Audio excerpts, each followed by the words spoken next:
The cold December air bit at Jonathan Pierce's face as he stepped out onto the balcony of his penthouse. Sleep had eluded him again tonight, as it often did. The city sprawled below him, a tapestry of twinkling lights against the darkness, but he barely noticed its beauty anymore. At 42, Jonathan had everything money could buy: the successful tech company valued at billions, the luxury penthouse overlooking Central Park, the vacation homes in the Hamptons and Aspen, the fleet of cars he rarely drove. Yet something fundamental was missing, a void that grew larger with each passing day. He checked his watch. 2:47 a.m. Another night of insomnia, another reminder of his isolation. The board meeting tomorrow would be crucial, but his mind refused to focus on acquisition strategies and profit margins. Instead, it wandered through the empty rooms of his life, cataloging all he had achieved and all he had lost in the process. Jonathan leaned against the railing, letting the winter chill numb his skin. That's when he heard it, the delicate notes of a piano floating through the night air. The melody was haunting, a piece he vaguely recognized but couldn't name. His penthouse occupied the entire top floor of the building, and the floor below contained just 2 apartments. The music had to be coming from one of them. He closed his eyes, allowing the beautiful, melancholic tune to wash over him. There was something raw and emotional in the playing, something that made his chest tighten. The pianist wasn't just playing notes, they were telling a story, expressing something deeply personal. Without conscious decision, Jonathan found himself stepping back inside, slipping on shoes, and heading toward the private elevator. He hadn't spoken to any of his neighbors in the 8 months since he'd moved in. His assistant handled any necessary communications with the building management, and Jonathan preferred it that way. Relationships complicated things, and he'd built his fortune by eliminating complications. But tonight, something about that music pulled at him, demanding his attention. The elevator whispered downward, stopping at the floor below. Jonathan hesitated before stepping into the hallway. What was he doing? It was nearly 3 a.m. Normal people didn't knock on their neighbors' doors at this hour to inquire about piano music. He was about to press the button to return to his penthouse when the music swelled, growing more intense, more passionate. Almost against his will, he followed the sound to the apartment on the left. Apartment 2301. Jonathan stood outside the door, listening. The music was definitely coming from inside. It had shifted to something even more poignant, each note striking something deep within him. He raised his hand to knock, then lowered it. This was ridiculous. He was Jonathan Pierce, CEO of Ethon Technologies, not some sentimental fool entranced by piano music in the middle of the night. He turned to leave when the music suddenly stopped. The silence felt heavy, almost accusing. Then, without warning, the door opened. "Can I help you?" The woman's voice was rich and deep with a hint of wariness. Jonathan turned back, embarrassment washing over him. She stood in the doorway, one hand still on the knob. She was tall, with closely cropped hair that accentuated her high cheekbones and expressive eyes. Her skin was a deep brown that seemed to glow even in the dim hallway lighting. She wore a simple gray sweatshirt and black leggings, yet carried herself with unmistakable dignity. Jonathan rarely found himself at a loss for words, but now he struggled. "I heard the piano. I live upstairs." The reclusive CEO. She nodded, recognition dawning. "I've seen your picture in Forbes. Sorry if the music disturbed you." "No," Jonathan said quickly. "It didn't disturb me. It was beautiful. What could he say? That her playing had somehow pierced through the emotional armor he'd spent decades constructing? "I just wanted to know what piece it was." She studied him for a moment, as if trying to determine his real motive. "Chopin. Nocturne in C-sharp minor." "It's lovely," Jonathan said, feeling increasingly foolish. "I apologize for bothering you at this hour. It was inappropriate." She seemed to come to some decision. "I'm Zara Watson, and it's fine. I know pianists make terrible neighbors. Jonathan Pierce, and you're not terrible. Quite the opposite. He surprised himself with the admission. A hint of a smile touched her lips. Would you like to come in for a moment, Mr. Pierce, since we're both awake at this ungodly hour? Every instinct honed through years of business told Jonathan to decline, to retreat to the safety of his isolated penthouse. But something else, something he hadn't felt in a very long time, made him nod. Yes, I'd like that. And please, call me Jonathan. Zara stepped aside, allowing him to enter. Her apartment was dramatically different from his minimalist, designer-decorated space. Bookshelves lined the walls, overflowing with volumes. Colorful artwork hung everywhere, mostly abstract pieces with bold strokes and vibrant colors. The furniture looked comfortable and well-used, and photographs in simple frames dotted every surface. In the corner stood a beautiful grand piano, its lid raised, sheet music scattered across its top. Coffee? Zara asked, moving toward the kitchen. I was just about to make some.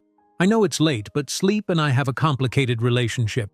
That makes two of us, Jonathan replied, surprised by the ease of the confession. And yes, coffee would be nice. Thank you. As Zara busied herself in the kitchen, Jonathan found himself drawn to the piano. He ran his fingers lightly over the keys without pressing down, feeling the cool ivory beneath his fingertips. It had been 20 years since he'd touched a piano. Do you play? Zara called from the kitchen. Jonathan pulled his hand back quickly, as if caught doing something forbidden. I used to. A lifetime ago. Zara returned with 2 mugs of coffee, handing one to Jonathan. What made you stop?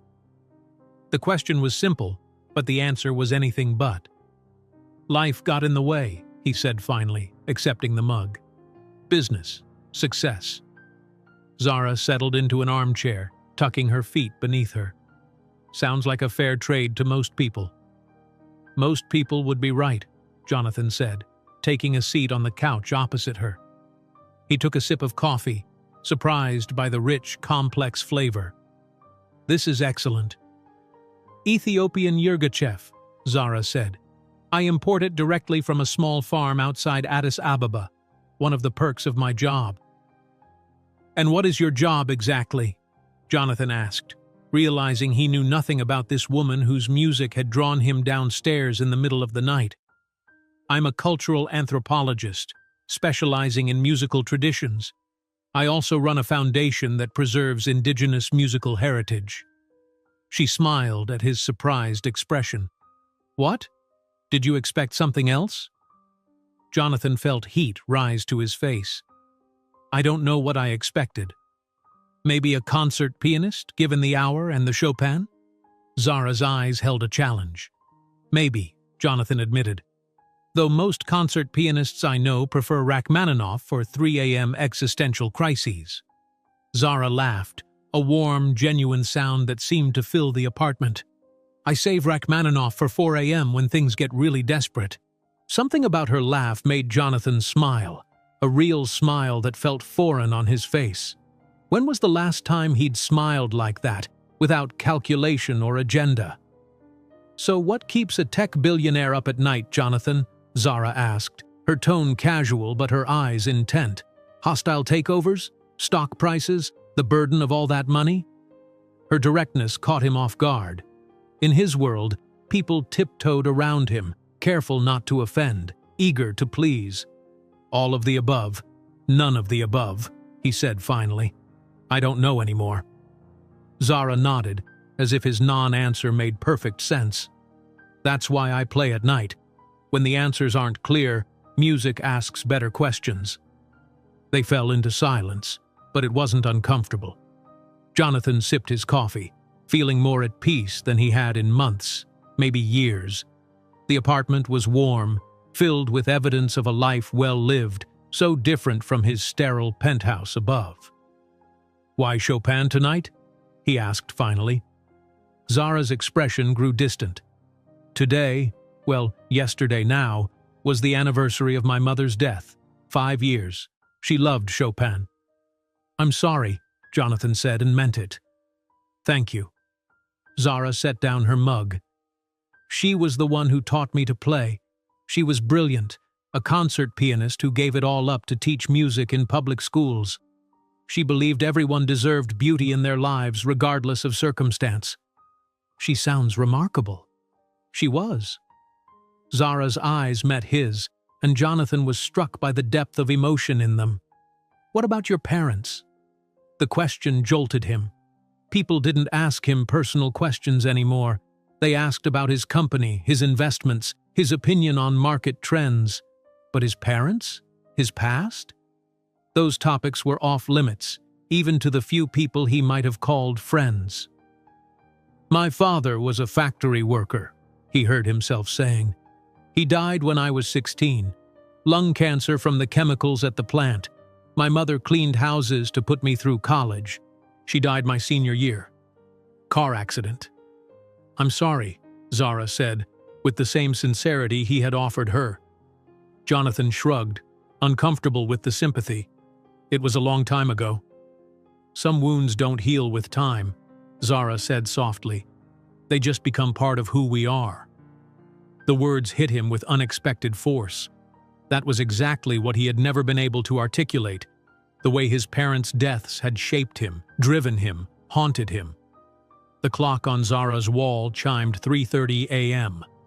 Jonathan startled, suddenly aware of how long he'd been there, how much he'd revealed to this stranger. "I should go," he said, standing abruptly. "I have an early meeting." Zara rose as well, taking his empty mug.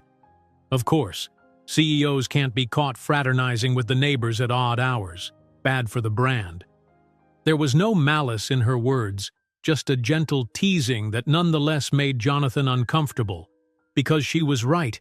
He had spent years building an image, a reputation for being untouchable, unreachable, and here he was, in a neighbor's apartment at 3:30 a.m., discussing his dead parents and abandoned hobbies. "Thank you for the coffee," he said stiffly, moving toward the door, "and for not calling security when you found me lurking outside your door." Zara followed him, amusement playing around her lips. "You didn't look very threatening, more like a lost soul following the music home."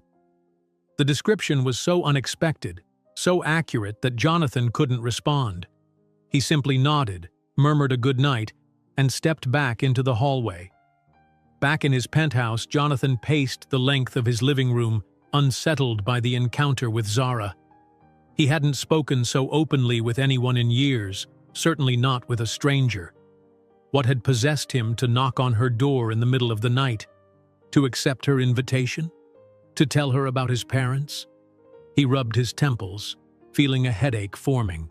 Dawn was approaching, pale light beginning to creep across the Manhattan skyline. Sleep was out of the question now. He showered and dressed for the day, his movements mechanical. The board meeting was at 9, followed by a series of interviews with potential CFOs.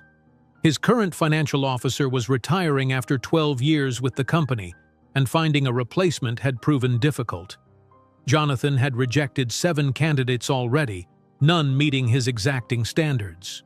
As his driver navigated the morning traffic, Jonathan tried to focus on the day ahead, but his mind kept returning to Zara's apartment, to the music, to her incisive questions.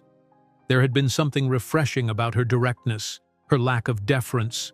Most people he encountered these days were either intimidated by his wealth and power or wanted something from him. Zara had seemed genuinely unimpressed by who he was. The board meeting dragged on, discussions of quarterly projections and market strategy blending into a monotonous drone. Jonathan contributed when necessary, his business instincts kicking in automatically, but his heart wasn't in it. When the meeting finally ended, his COO, Marcus, lingered behind. "Everything okay, Jonathan?" Marcus asked, gathering his papers. "You seem distracted today." "Just tired," Jonathan replied, closing his laptop. "Didn't sleep well." Marcus nodded sympathetically. "The Wellington acquisition keeping you up? Because I think we're in a strong position there." "No, it's not that." Jonathan hesitated. "Have you ever felt like you've lost touch with something important?" Something fundamental? Marcus looked surprised by the question. They had worked together for 15 years, but their relationship remained strictly professional. I guess we all have regrets, things we've sacrificed for success. Jonathan nodded, already regretting the moment of vulnerability. It's nothing, just the insomnia talking. Maybe you need a vacation, Marcus suggested. When was the last time you took a real break? Jonathan couldn't remember.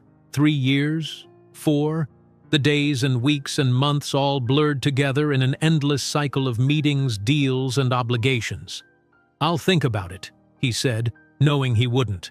Let's go meet our CFO candidate. The interview went as the previous 7 had. The candidate was competent, experienced, eager.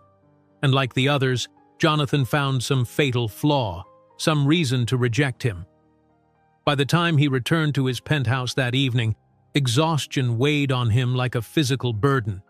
He ordered dinner from his usual restaurant, ate mechanically at his dining table while scrolling through emails on his tablet, then changed into sweats and poured himself a scotch. He tried to work for a while, reviewing proposals and contracts, but his concentration kept slipping. Around midnight, he gave up and walked out to the balcony, the cold air sharp in his lungs. He found himself listening for the piano, but heard nothing except the distant hum of the city. Before he could reconsider, Jonathan was in the elevator again, descending to the floor below. This time he knocked on Zara's door without hesitation. Several long moments passed, and he was about to leave when the door opened. Zara stood there in pajama pants and an oversized Columbia University sweatshirt, reading glasses perched on her nose. "Mr. Pierce?" she said, surprise evident in her voice. "Twice in 24 hours. To what do I owe the pleasure?" Jonathan suddenly felt foolish. What was he doing here? "I was hoping to hear you play again," he said, the words sounding hollow even to his own ears. Zara studied him for a moment, then stepped aside. "I wasn't playing tonight. I was grading papers.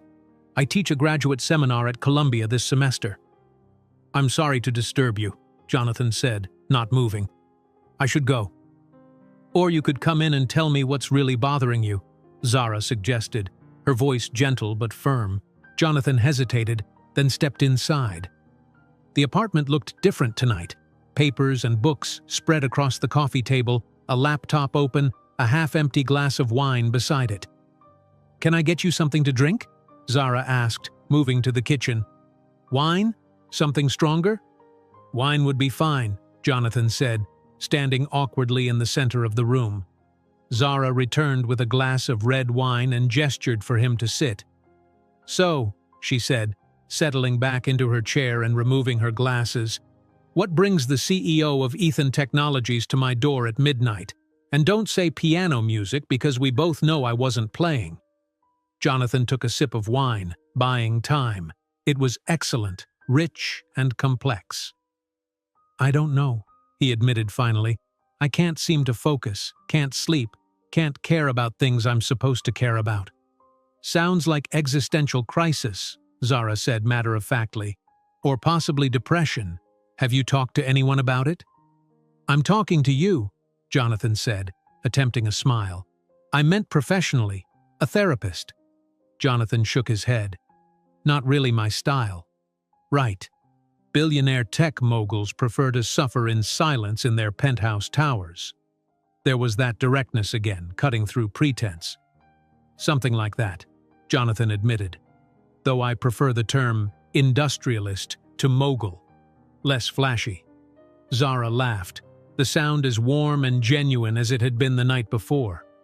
"My apologies. I'll make a note for future reference." Jonathan found himself smiling again, something about Zara's presence making it easy. "What are you grading?" he asked, nodding toward the papers on the coffee table. "Final projects for my course on musical diasporas, examining how traditional music evolves when people migrate across cultures." She leaned forward, her passion for the subject evident. "It's fascinating how melodies, rhythms, instruments adapt and transform, yet maintain some essential quality that connects back to their origins." "Like musical DNA," Jonathan suggested. Zara looked pleased. Exactly like that. You have an ear for it. I used to, Jonathan said, the admission slipping out before he could stop it. My mother insisted on piano lessons from the time I was 5, said it would keep me out of trouble. Did it? For a while. Jonathan took another sip of wine. Until I discovered computer programming in high school. That became my new obsession. The road not taken, Zara mused. Do you ever wonder what might have happened if you'd pursued music instead of technology? The question struck Jonathan like a physical blow.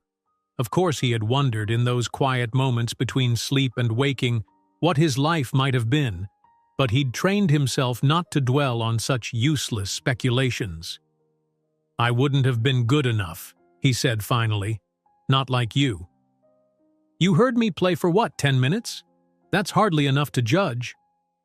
It was enough, Jonathan insisted. There's a quality to your playing, a soul that can't be taught. My mother had it too. Zara's expression softened. That's a lovely compliment. Thank you. They fell silent, but like the night before, it wasn't uncomfortable. Jonathan felt some of the tension leave his body, the constant pressure that had become so familiar he hardly noticed it anymore. Play something for me? He asked, surprising himself with the request. Zara looked at her watch. It's after midnight. I have neighbors. I'm your neighbor and I'm requesting it, Jonathan pointed out. Zara smiled, setting down her wine glass. Well, when you put it that way. She moved to the piano bench, positioning her fingers over the keys. Any requests? Jonathan shook his head. Whatever you feel like playing. Zara nodded, closed her eyes for a moment, then began to play. It wasn't classical this time, but something jazzier, more improvisational. Her fingers moved across the keys with confidence and grace, weaving a melody that felt both nostalgic and hopeful. Jonathan watched, transfixed by the way her whole body became part of the music, swaying slightly, her face expressing every nuance of the piece. When she finished, the final notes lingering in the air, Jonathan realized he had been holding his breath. That was beautiful, he said. What was it? Something I'm working on, Zara said, a hint of shyness in her voice. It doesn't have a title yet.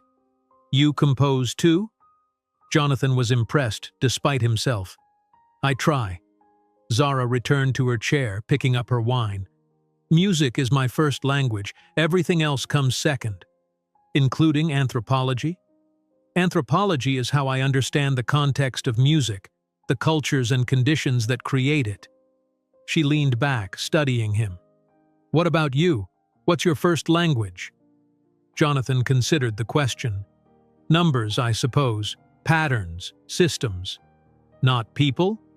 Definitely not people, Jonathan said with a rueful smile. People are complicated. That they are, Zara agreed, but also infinitely fascinating. That's what drew me to anthropology, trying to understand why people do what they do, believe what they believe. And have you figured it out? Jonathan asked. Not even close, Zara laughed. But the pursuit keeps me engaged. What about you? What keeps you engaged these days? The question caught Jonathan off guard. What did keep him engaged? His company had long since passed the point of financial necessity. The challenges now were about growth for growth's sake, competition for competition's sake. When had he last felt truly passionate about a project, a goal, an idea? I'm not sure anymore, he admitted, the honesty of the statement surprising him. That's part of the problem, I think. Zara nodded, as if she had expected this answer. Perhaps that's why you followed the music last night, looking for something to engage with that isn't tied to profit margins and stock prices.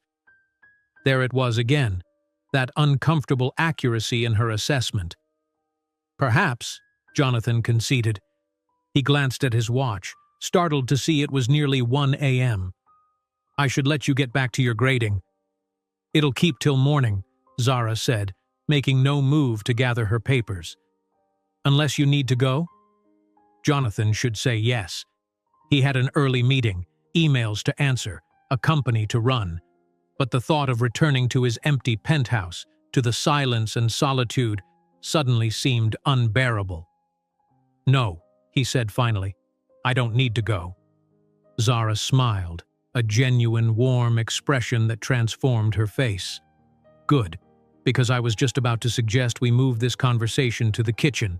I baked cookies earlier, and they're always better with company." "Cookies?" Jonathan couldn't remember the last time he'd eaten a homemade cookie. "Don't look so shocked," Zara teased, standing.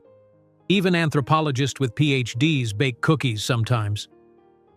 As he followed her to the kitchen, Jonathan felt something shift inside him, some tight knot of tension beginning to unravel.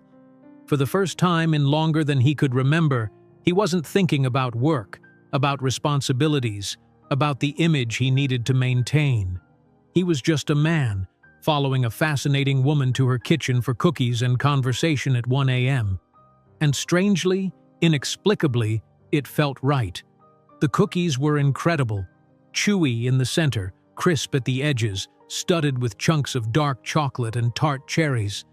Jonathan couldn't remember the last time he'd eaten something so simple and so perfect.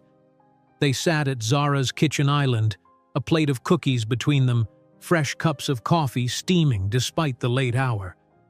"These are amazing," Jonathan said, reaching for another. "Did your mother teach you to bake too?" "My grandmother, actually," Zara replied, watching him with amusement.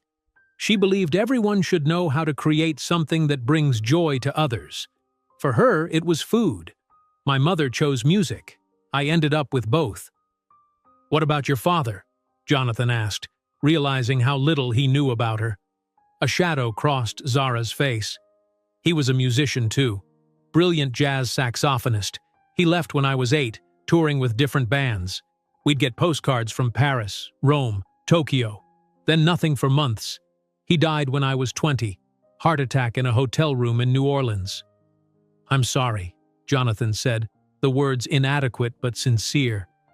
Zara shrugged, a practiced gesture that didn't quite hide the old pain. "It was a long time ago. We weren't close by then." Jonathan nodded, understanding the complicated grief of losing a parent who was already partially lost. "My father worked 16-hour shifts at the chemical plant," he said, surprising himself by continuing the conversation. "I barely saw him during the week. Sundays were our day. He'd take me fishing or to the junkyard to find discarded electronics I could take apart." "Is that where your interest in technology began?" "Partly. I liked understanding how things worked, fixing what was broken." Jonathan stared into his coffee cup. "After he got sick, I thought if I could just make enough money, I could fix that too. Get him better doctors, better treatments." "But you couldn't," Zara said softly. "No. Some things can't be fixed with money or technology. It took me a long time to accept that." He'd never spoken these words aloud before, never articulated this fundamental drive behind his ambition. "And your mother?" Zara asked. "What was she like?" "Resilient, practical. She never finished high school, but she was the smartest person I've ever known." Jonathan smiled at the memory. "She cleaned houses for wealthy families in the suburbs, studied their lives like an anthropologist might. 'Pay attention to how they live, Johnny,' she'd say. 'Not to copy them, but to understand the rules of their world.'" "Sound advice," Zara commented. "Did it help?" "It did. When I got to MIT on scholarship, I knew which fork to use at formal dinners, how to make small talk with professors, all those unwritten social codes that no one explains to the kid from the wrong side of town." Jonathan paused, remembering. "She was so proud when I got that scholarship, told everyone she cleaned for that her son was going to be somebody." "And you became somebody," Zara said. "Just not the kind of somebody who eats homemade cookies very often." Jonathan laughed, surprised by how accurately she'd pinpointed the irony of his life. "No, not that kind of somebody." "What would she think of your life now?" Zara asked, her tone curious rather than judgmental. Jonathan had asked himself this question many times over the years. "She'd be proud of my success," he said slowly, but I think she'd be disappointed that I've isolated myself so completely. She valued community, connection. No man is rich who eats alone, she used to say. Wise woman, Zara murmured, though I imagine it's difficult to maintain connections when you occupy the rarefied air of billionaire dom. It's easier to just not try, Jonathan admitted. Everyone either wants something or treats you differently.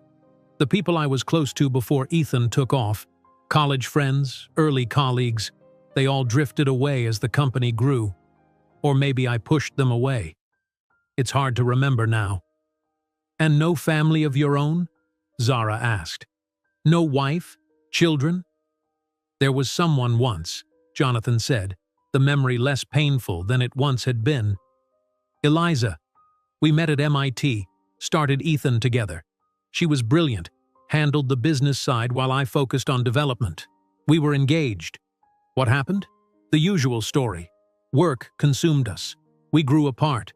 She wanted more balance, time for a life outside the company. Jonathan sighed. I thought we had to sacrifice everything in those early years to succeed. She disagreed, left the company, left me. She's in Seattle now, runs a non-profit focusing on tech education for girls. Married, 3 kids. Do you regret it? Zara asked, choosing the company over her? The question was direct, almost brutal in its simplicity. Sometimes, Jonathan answered honestly, in moments of clarity, like now.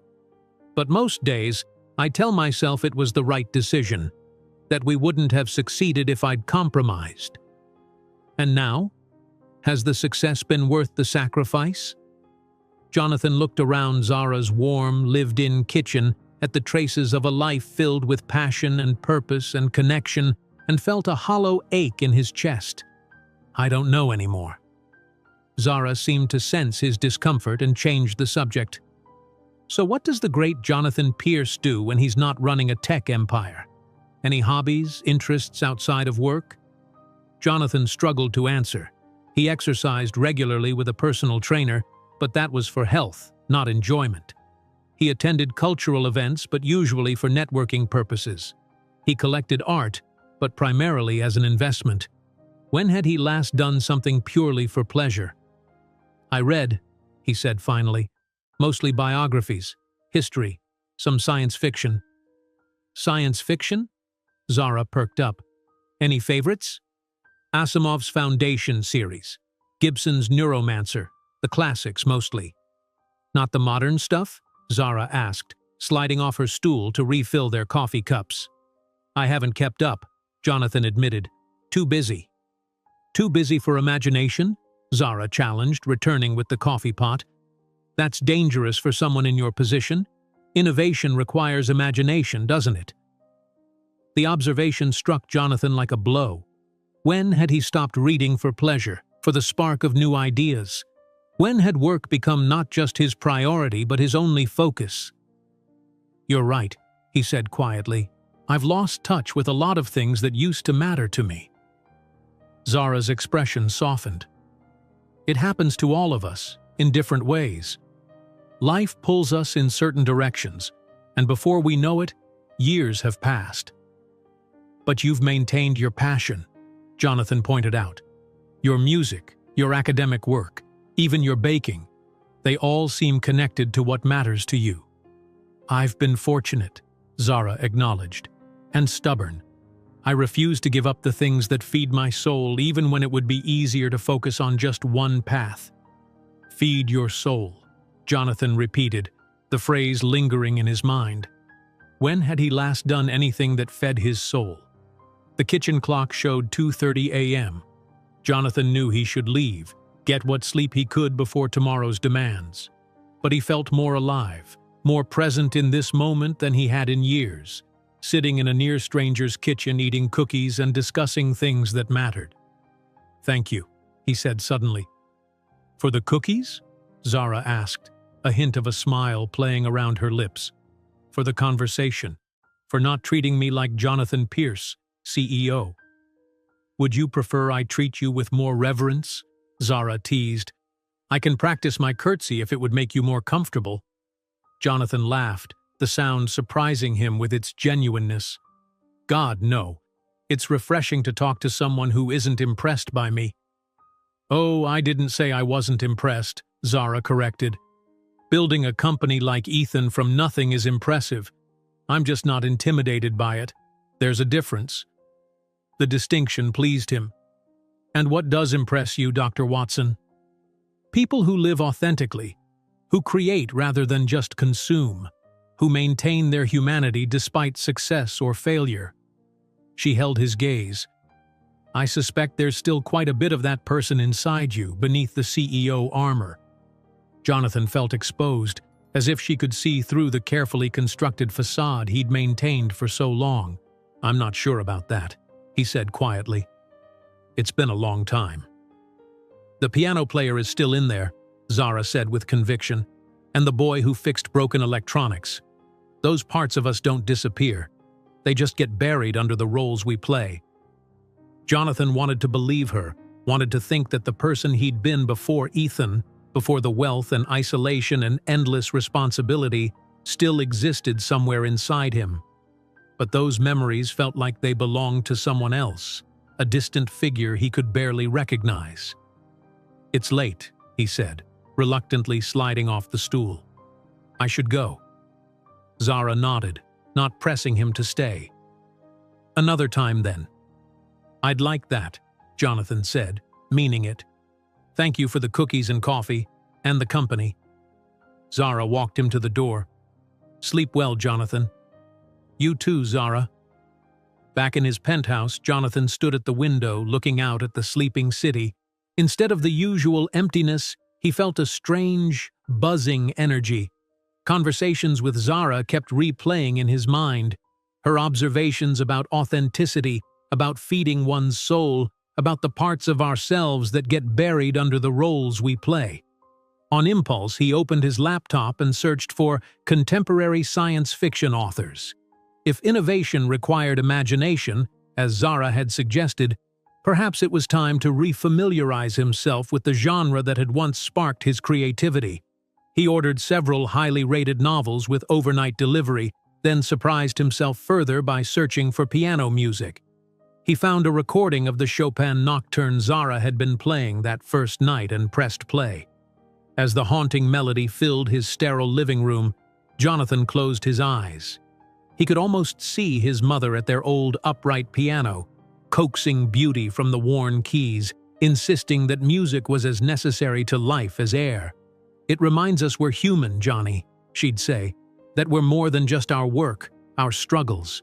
For the first time in years, Jonathan fell asleep on the couch, Chopin's nocturne seeping into his dreams, carrying him back to a time when music and imagination and connection were still central to his life. A time before success had cost him so much of himself. Jonathan awoke to sunlight streaming through his living room windows. He'd forgotten to set the automatic blinds last night, a small disruption to his meticulously ordered routine. His phone showed 7 missed calls and 23 emails that had accumulated while he slept. For once, he didn't immediately reach for it. Instead, he sat for a moment, listening to the final notes of Chopin still playing on repeat from his laptop. He showered and dressed, his mind unusually clear despite the late night. When his assistant Caroline called, panic evident in her voice about his absence at the 7 a.m. strategy meeting, Jonathan found himself responding with unexpected calm. "Reschedule it for tomorrow," he said, "and clear my morning. I'll be in after lunch." There was a startled silence on the other end. In 15 years, Jonathan had never voluntarily missed a meeting or arrived late to the office without a major crisis as justification. "Are you feeling all right, Mr. Pierce?" Caroline asked, concern replacing her panic. "I'm fine," Jonathan assured her. "Just taking a few hours for myself." After hanging up, Jonathan stood in his kitchen, realizing he had nowhere to be and nothing urgent to do for the first time in years. The sensation was disorienting, almost frightening in its unfamiliarity. He made coffee, carried it to the balcony, and simply sat, watching the city below come to life, trying to remember what he used to do before work consumed every waking moment. The package of books he'd ordered arrived mid-morning. Jonathan opened it eagerly, the smell of fresh paper bringing back memories of college days when he'd devour novels between classes. He selected one at random, The Memory Collectors by a new author, and began to read. To his surprise, he found himself immediately engrossed in the story of a near-future society where memories could be extracted and traded like commodities. 2 hours later, his phone chimed with a calendar alert for a lunch meeting with potential investors. With reluctance, Jonathan set the book aside, marked his place, and prepared to rejoin his regular life. But something had shifted, subtly but unmistakably. A door had been cracked open, allowing in a sliver of light from a world beyond spreadsheets and stock prices. The afternoon passed in a blur of meetings and conference calls, but Jonathan found his thoughts repeatedly drifting to Zara. What was she doing now? Teaching her class at Columbia? Working on her music? He had an inexplicable urge to tell her about the book he'd started, to hear her thoughts on its themes of memory and identity. By 6 o'clock, he'd made a decision that surprised even himself. He left the office, instructing Caroline to cancel his dinner with the board chairman. Instead, he directed his driver to take him to a small Italian restaurant in the village that he'd frequented in the early days of Ethan, before expensive business dinners at Michelin-starred establishments became the norm. The owner, Mario, did a double-take when Jonathan walked in. "Mr. Pierce, it has been too long," he exclaimed, hurrying forward to shake Jonathan's hand. "At least 5 years," Jonathan agreed, touched that Mario remembered him. "I've missed your carbonara." "The best in the city," Mario declared proudly. "Your usual table?" Jonathan was amazed that Mario recalled his preference for the small booth in the corner. As he settled in with a glass of Barolo, savoring the restaurant's familiar scents and sounds, he felt a tension he hadn't even been aware of begin to ease from his shoulders. He was halfway through his meal when the door opened and a familiar figure entered. Zara, wrapped in a colorful scarf against the December chill, was scanning the restaurant as if looking for someone. Jonathan's heart rate inexplicably accelerated. Was this her regular place too? Before he could decide whether to call out to her, her gaze landed on him, and surprise registered on her face. After a brief word with the hostess, Zara made her way to his table. "Jonathan Pierce, eating alone in a village trattoria," she said, her tone teasing. "I thought CEOs only dined at places with 3 Michelin stars and personal sommeliers." "I'm branching out," Jonathan replied, finding himself genuinely pleased to see her. "Are you meeting someone?"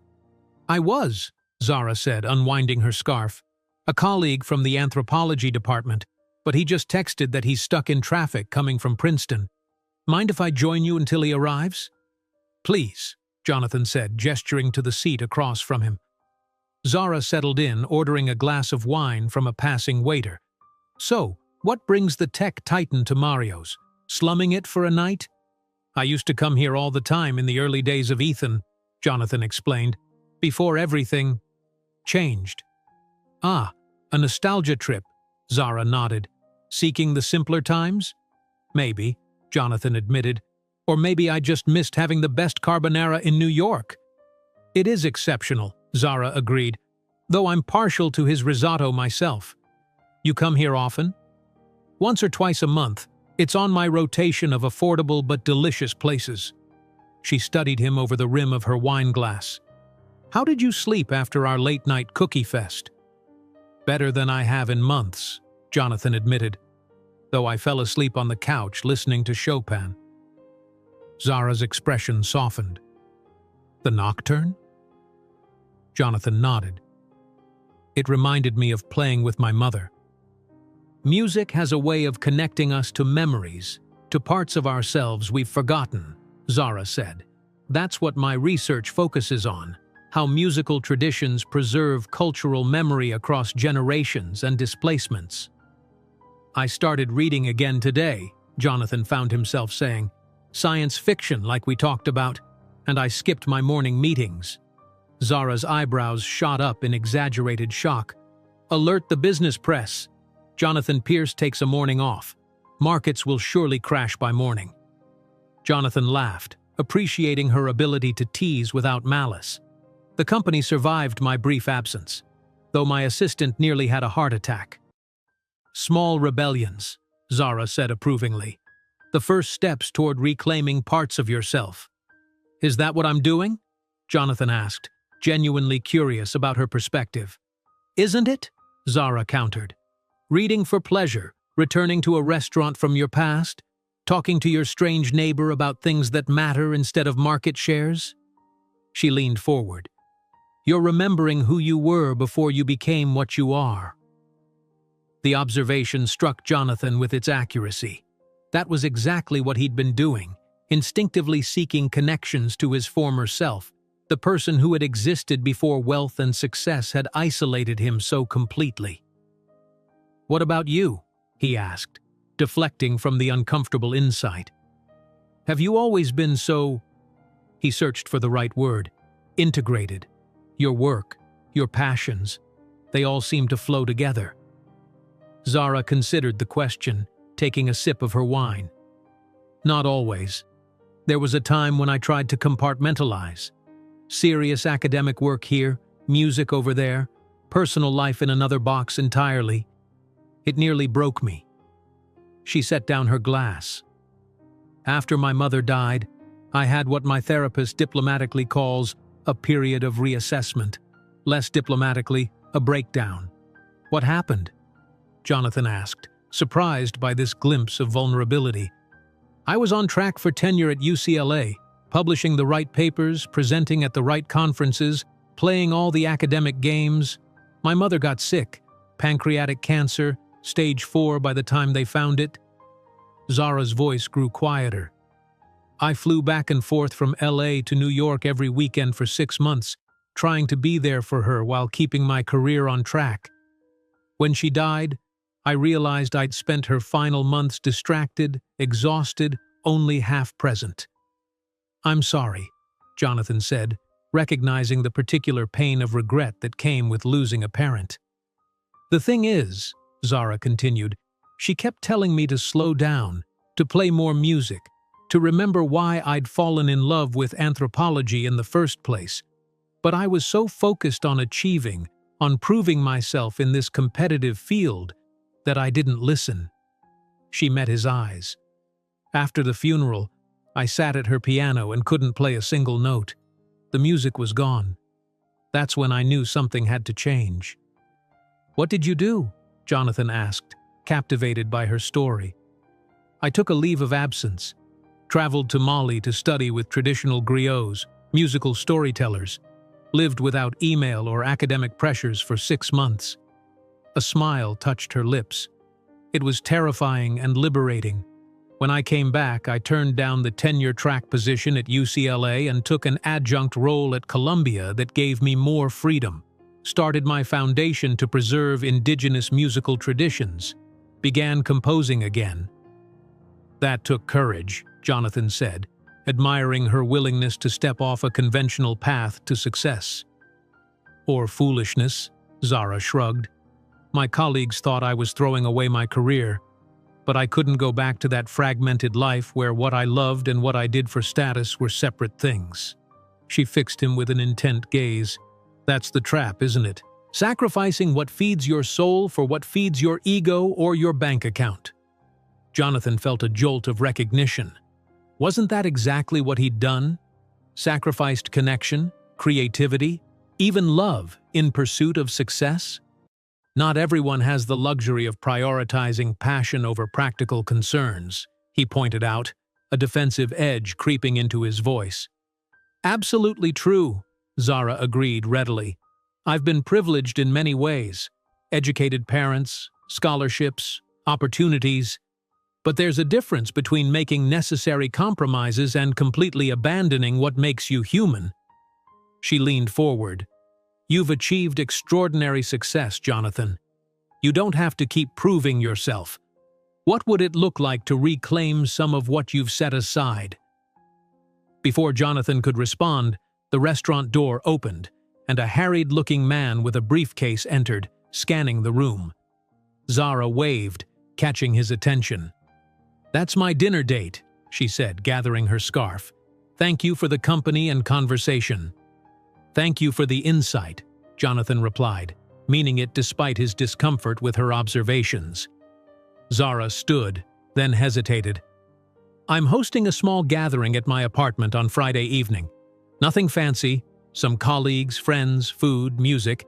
You're welcome to join if you'd like to continue this conversation in a less accidental setting." Jonathan's instinct was to decline.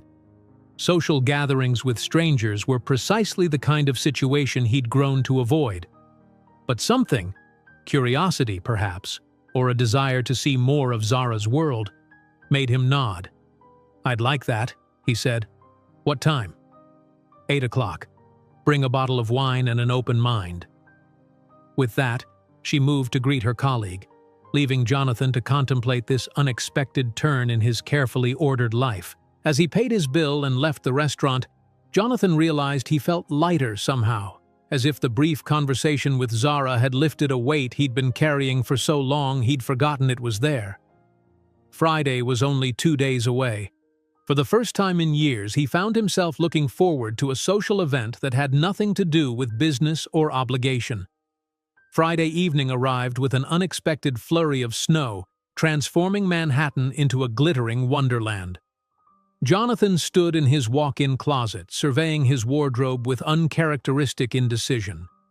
His closet was filled with impeccably tailored suits, crisp dress shirts, and the occasional cashmere sweater for weekend business brunches. What did one wear to a small gathering at a professor's apartment?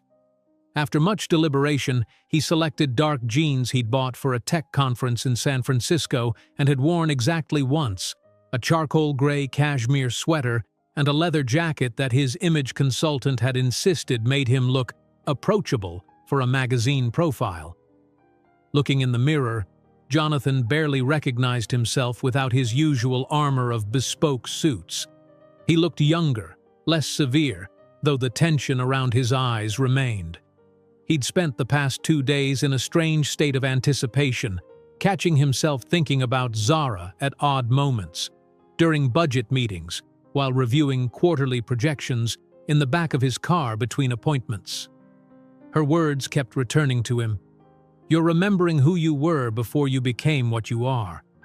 The observation had unsettled him, but also awakened something dormant within him, a curiosity about the path not taken, the person he might have been. At precisely 7:55 p.m., Jonathan stepped out of the elevator on Zara's floor, a bottle of rare Bordeaux in hand. He could hear music and conversation flowing from her apartment, and for a moment he considered retreating to the safety of his penthouse. What was he doing here? He didn't do social gatherings. He didn't make small talk with strangers. He didn't belong in this world of academics and musicians. Before he could act on his impulse to flee, Zara's door opened, and a young couple emerged, laughing as they headed toward the elevator. They nodded politely to Jonathan as they passed, completely unaware of who he was. The anonymity was refreshing. With a deep breath, Jonathan approached Zara's door and knocked. Zara opened it, her face lighting up with genuine pleasure at the sight of him. "You came!" she exclaimed, as if she'd half expected him to cancel. She wore a deep blue dress that complemented her skin tone perfectly, her short hair adorned with small silver clips that caught the light when she moved. "I said I would," Jonathan replied, suddenly aware of how rarely he kept social commitments that weren't business-related. He handed her the wine. "I hope this is suitable." Zara examined the label, her eyebrows rising. "More than suitable. This is exquisite, Jonathan. Thank you." She stepped aside, gesturing for him to enter. "Come in. Let me introduce you to some people." The apartment had been transformed. The furniture had been rearranged to create conversation areas. Candles flickered on every surface, and the bookshelves were adorned with tiny white lights. About 20 people were scattered throughout the space, some engaged in animated discussion, others listening to a woman playing soft jazz on Zara's piano. The atmosphere was warm, intellectual without being pretentious. the conversations punctuated by genuine laughter. Zara led Jonathan through the room, making introductions. "This is Dr. Elijah Kim, the colleague I was meeting at Mario's," she said, presenting a friendly-looking man in his 50s.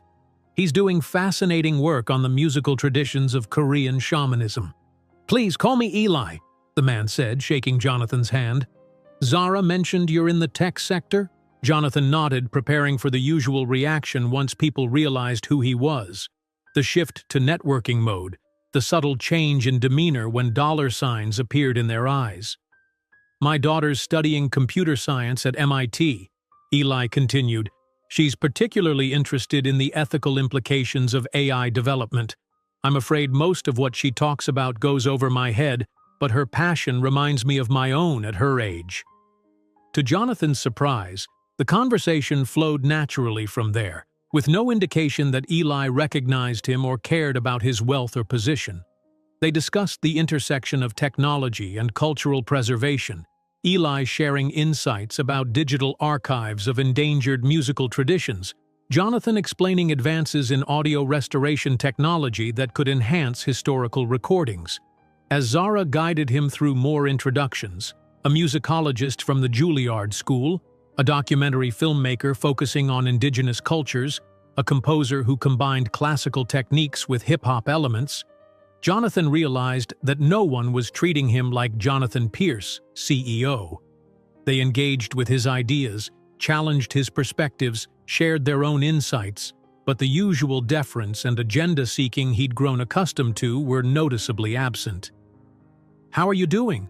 Zara asked, finding him by the drinks table an hour later.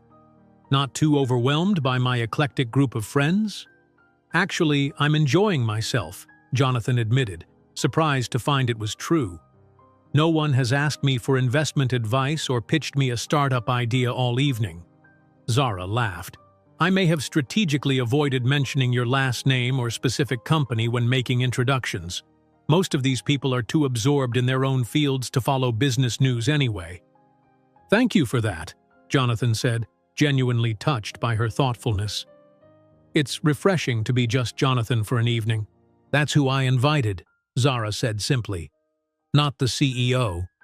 She glanced toward the piano where the jazz player had finished her improvisation. "Would you play something?" Jonathan froze. "I haven't played in public in over 20 years. "This isn't public," Zara countered. "These are just people who love music, without judgment." "I'm severely out of practice," Jonathan protested, even as a part of him longed to feel the keys beneath his fingers again. "All the more reason to start again," Zara said, taking his elbow and gently guiding him toward the piano. "Just one piece, whatever comes to mind." Before he could formulate another objection, Jonathan found himself seated at the piano bench, the room quieting as people noticed the new musician. His heart raced, his palms suddenly damp. What had possessed him to agree to this? He was about to stand, to apologize and retreat, when Zara sat beside him on the bench. "We can play together," she offered, sensing his panic. "A duet. Do you know Schubert's Fantasia in F minor?" Jonathan nodded, memories flooding back of practicing that very piece for a recital in his senior year of high school. His mother had loved Schubert, had spent precious dollars on sheet music so he could learn the challenging duet with his piano teacher. "I'll take the secondo part," Zara said, positioning her hands on the lower half of the keyboard. "You play primo. Just follow the music, Jonathan. It's still in you." She began the opening bars, the hauntingly beautiful melody filling the room. Jonathan hesitated, then placed his hands on the keys, joining her tentatively at first, then with growing confidence as muscle memory took over. The piece was complex, demanding precise coordination between duet partners, but somehow they found their rhythm together, anticipating each other's interpretive choices as if they'd practiced for weeks. As they played, everything else fell away. The room, the audience, the years of neglecting this part of himself. There was only the music, the conversation between their hands across the keyboard, the emotional journey of the piece from melancholy to passion and back again. Jonathan felt something unlock within him, a door opening to a self he'd abandoned decades ago. When they finished, the room erupted in genuine applause. Jonathan felt dazed, as if awakening from a dream. His fingers tingled, his heart raced. But it was different from the anxiety of business presentations or board meetings. This was exhilaration, pure and simple. "That was beautiful," someone called out. "Absolutely transcendent," added another voice. Zara squeezed his arm. "See? It's still there. The musician didn't disappear. He was just waiting for his moment to return." The remainder of the evening passed in a blur of meaningful conversations. More music, though Jonathan declined further requests to play, and laughter that felt cleansing somehow. By midnight, only a handful of guests remained, lounging comfortably in Zara's living room, the conversation having turned philosophical. "The problem with modern society," a silver-haired woman named Gabriella was saying, "is that we've confused achievement with meaning. We climb the ladder of success only to discover it was leaning against the wrong wall. The capitalist machine requires our constant participation," added a younger man, a sociologist whose name Jonathan couldn't recall. "We're valued for our productivity, not our humanity." That's a simplistic view, Jonathan found himself arguing. Creation of value, whether through business, art, or academic pursuits, is fundamentally human.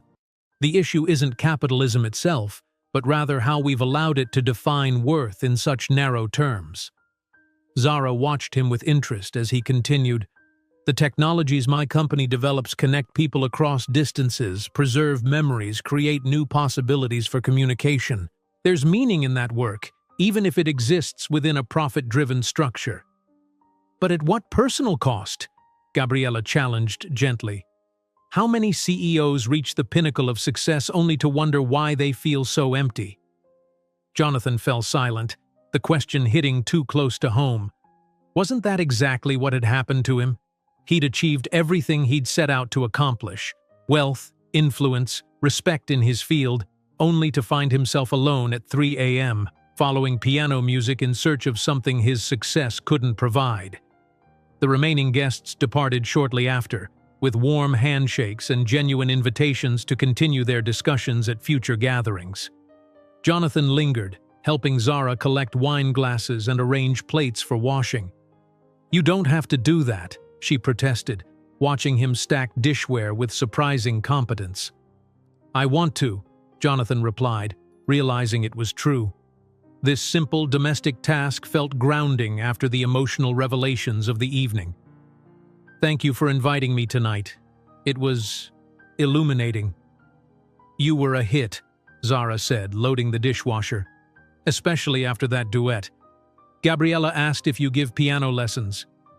Jonathan laughed, the sound unrehearsed and genuine. "I think I need lessons myself after all this time." They worked in companionable silence for a few minutes, the apartment now quiet except for the soft jazz playing from hidden speakers. Jonathan felt a strange reluctance to leave, to break the spell of this alternate reality where he wasn't defined by his wealth or position. "Your friends are interesting," he said finally. "So different from the people I usually spend time with." "How so?" Zara asked, wiping down the kitchen counter. "They're passionate about their work because it matters to them, not because of status or compensation." Jonathan leaned against the refrigerator, considering. They ask questions without obvious answers. They challenge each other without agenda. It's real in a way my world often isn't. Zara nodded. "That's why I choose to surround myself with them. They keep me honest, keep me connected to what matters." She turned to face him. "But your world isn't inherently less authentic, Jonathan. You've just forgotten how to bring your whole self to it." "My whole self," Jonathan repeated, the concept both attractive and terrifying. "I'm not sure I remember who that is anymore." "I think you got a glimpse of him tonight," Zara said softly. "At the piano. In those discussions where you forgot to be careful and just engaged honestly." She stepped closer. "He's still there, waiting for you to reclaim him." The weekend after Zara's gathering passed in a blur of unusual activity for Jonathan. Instead of his typical routine of working from his penthouse, taking calls from international partners and reviewing reports, he found himself wandering the halls of the Metropolitan Museum of Art on Saturday afternoon. He couldn't remember the last time he'd visited a museum without it being a fundraising gala or networking event. Walking through the musical instruments collection, he lingered over historic pianos, imagining the hands that had played them centuries ago. On Sunday, he surprised himself further by declining a brunch meeting with a potential investor, instead spending the morning reading the science fiction novel he'd started earlier in the week. In the afternoon, on impulse, he visited a piano showroom in the East Village, running his fingers over the keys of various instruments before settling on a Steinway Baby Grand. The saleswoman couldn't conceal her excitement as Jonathan arranged for it to be delivered to his penthouse the following day. "Do you have sheet music for Schubert's Fantasia in F minor?" he asked before leaving. "For the duet?" "Of course," she replied, retrieving the music from a cabinet. "It's a challenging piece. Do you have someone to play it with?" "I might," Jonathan said, surprised by how much he hoped that was true. Monday morning brought Jonathan back to his CEO role, but something had shifted in his approach. In the weekly executive meeting, instead of focusing exclusively on metrics and projections, he found himself asking different questions. "What problem are we actually solving with this new feature?" he asked his product team. "Not how it will increase user engagement or drive revenue, but how it will meaningfully improve people's lives." His executives exchanged puzzled glances, unaccustomed to this perspective from their typically hard-nosed CEO. "It will save users approximately 3 minutes per interaction," the product director offered. "And what will they do with those 3 minutes?" Jonathan pressed. "Are we just making them more efficient consumers of content, or are we creating space for something meaningful?" "I'm not sure we can control what users do with the time they save," the director said carefully. "No, but we can design with intention," Jonathan argued. "What if efficiency isn't always the highest goal? What if connection is more important sometimes?"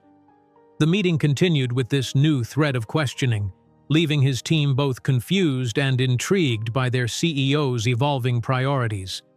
Afterward, Marcus, his COO, lingered behind. "That was different," Marcus observed. "Mind sharing what's prompted this philosophical turn?" Jonathan considered the question. How could he explain the impact of his recent conversations with Zara, the way they had made him reconsider aspects of his life and work he'd taken for granted for years?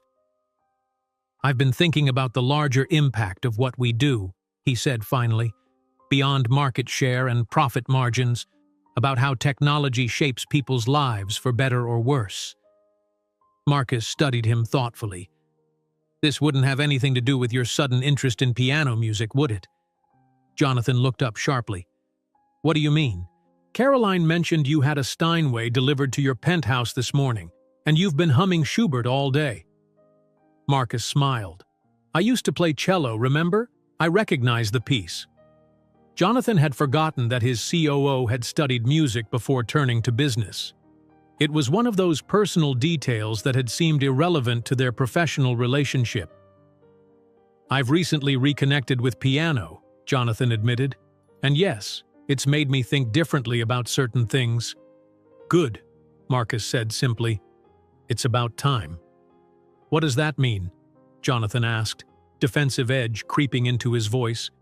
"Just that you've been intense for the past few years, focused on growth and competition to the exclusion of almost everything else." Marcus shrugged. "The company's thrived, but some of us have wondered about the cost to you personally." Jonathan was taken aback. Had his isolation been so obvious to those around him? Had they been concerned without him realizing it? "I appreciate the thought," he said stiffly, uncomfortable with being the object of concern. "Whatever's causing this shift, I'm all for it," Marcus continued, undeterred by Jonathan's discomfort. "The company could benefit from a more holistic vision, and frankly, you could use some balance in your life." After Marcus left, Jonathan sat alone in the conference room considering his words. Was he changing? And if so, was it for the better? The company had thrived under his driven, uncompromising leadership. What if a more holistic vision led to softened edges, reduced competitiveness, diminished results?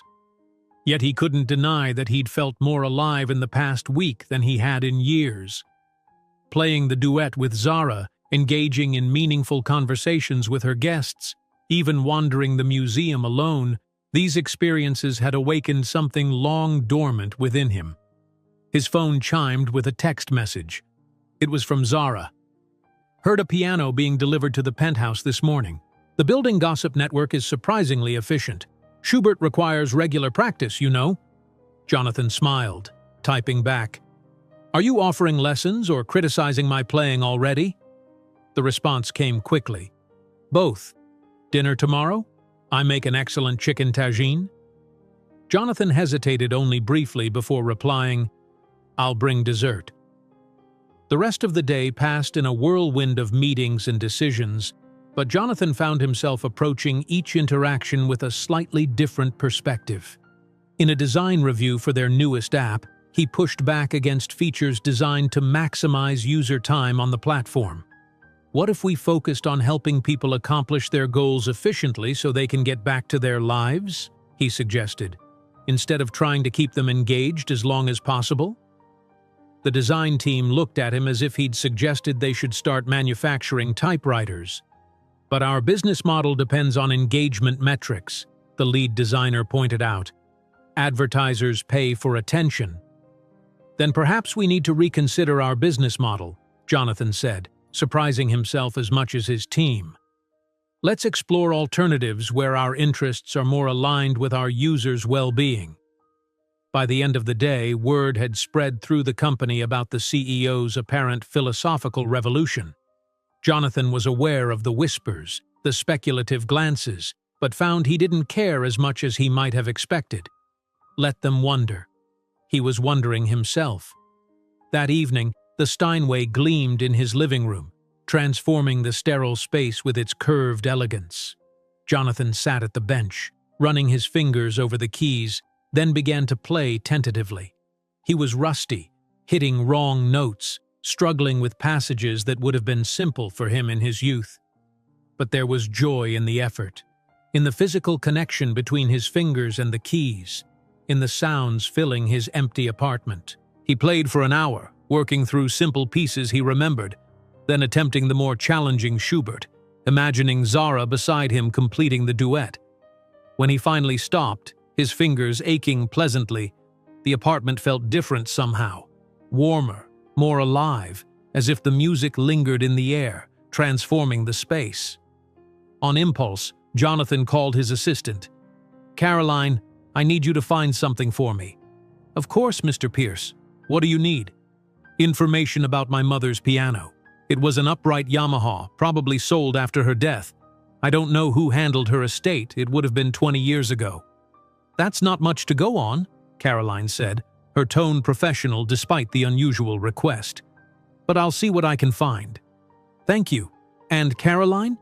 This is personal, not company business. Understood, Mr. Pierce. I'll be discreet. After hanging up, Jonathan walked to the window, looking out at the city lights. Why was he suddenly searching for his mother's old piano? It wasn't particularly valuable or special, just a modest instrument she'd saved for years to purchase, but it had been the heart of their small apartment, the place where she'd taught him to play, where she'd found solace after long days cleaning other people's homes. His phone rang, interrupting his thoughts. It was the CFO candidate he'd rejected the previous week. Mr. Pierce, the man began without preamble, I understand you've turned down all candidates for the CFO position. That's correct, Jonathan confirmed, wondering how the man had obtained his personal number. I'd like to request reconsideration, but on different terms. I've been reflecting on our interview, and I don't think I presented my complete perspective on the role of finance in building sustainable companies. Jonathan was about to cut him off with a polite but firm rejection when something made him pause. I'm listening, he said instead. I believe Ethan has an opportunity to pioneer a more balanced approach to corporate finance, one that values long-term sustainability and social impact alongside shareholder returns. My background in traditional finance gives me credibility with investors, but my personal values align more with this integrated perspective. The candidate, David Chen, continued outlining a vision that balanced profit with purpose, growth with sustainability. It was as if he'd read Jonathan's mind regarding the questions he'd been asking himself lately. "Why didn't you share these views in our interview?" Jonathan asked when Chen finally paused.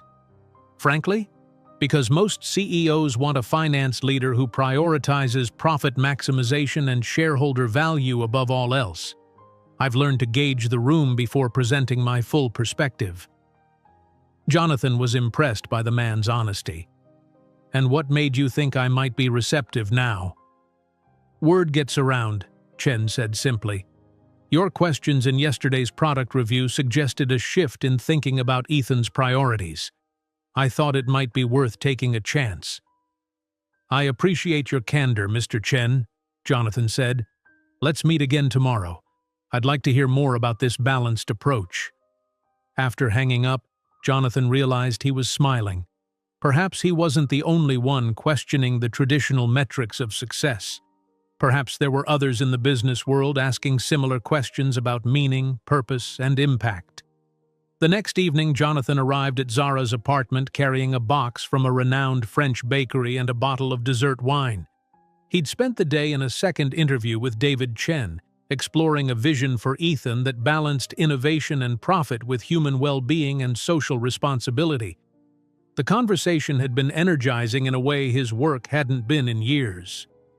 Zara opened the door wearing jeans and a simple blue top, her apartment filled with the aromatic scent of Moroccan spices.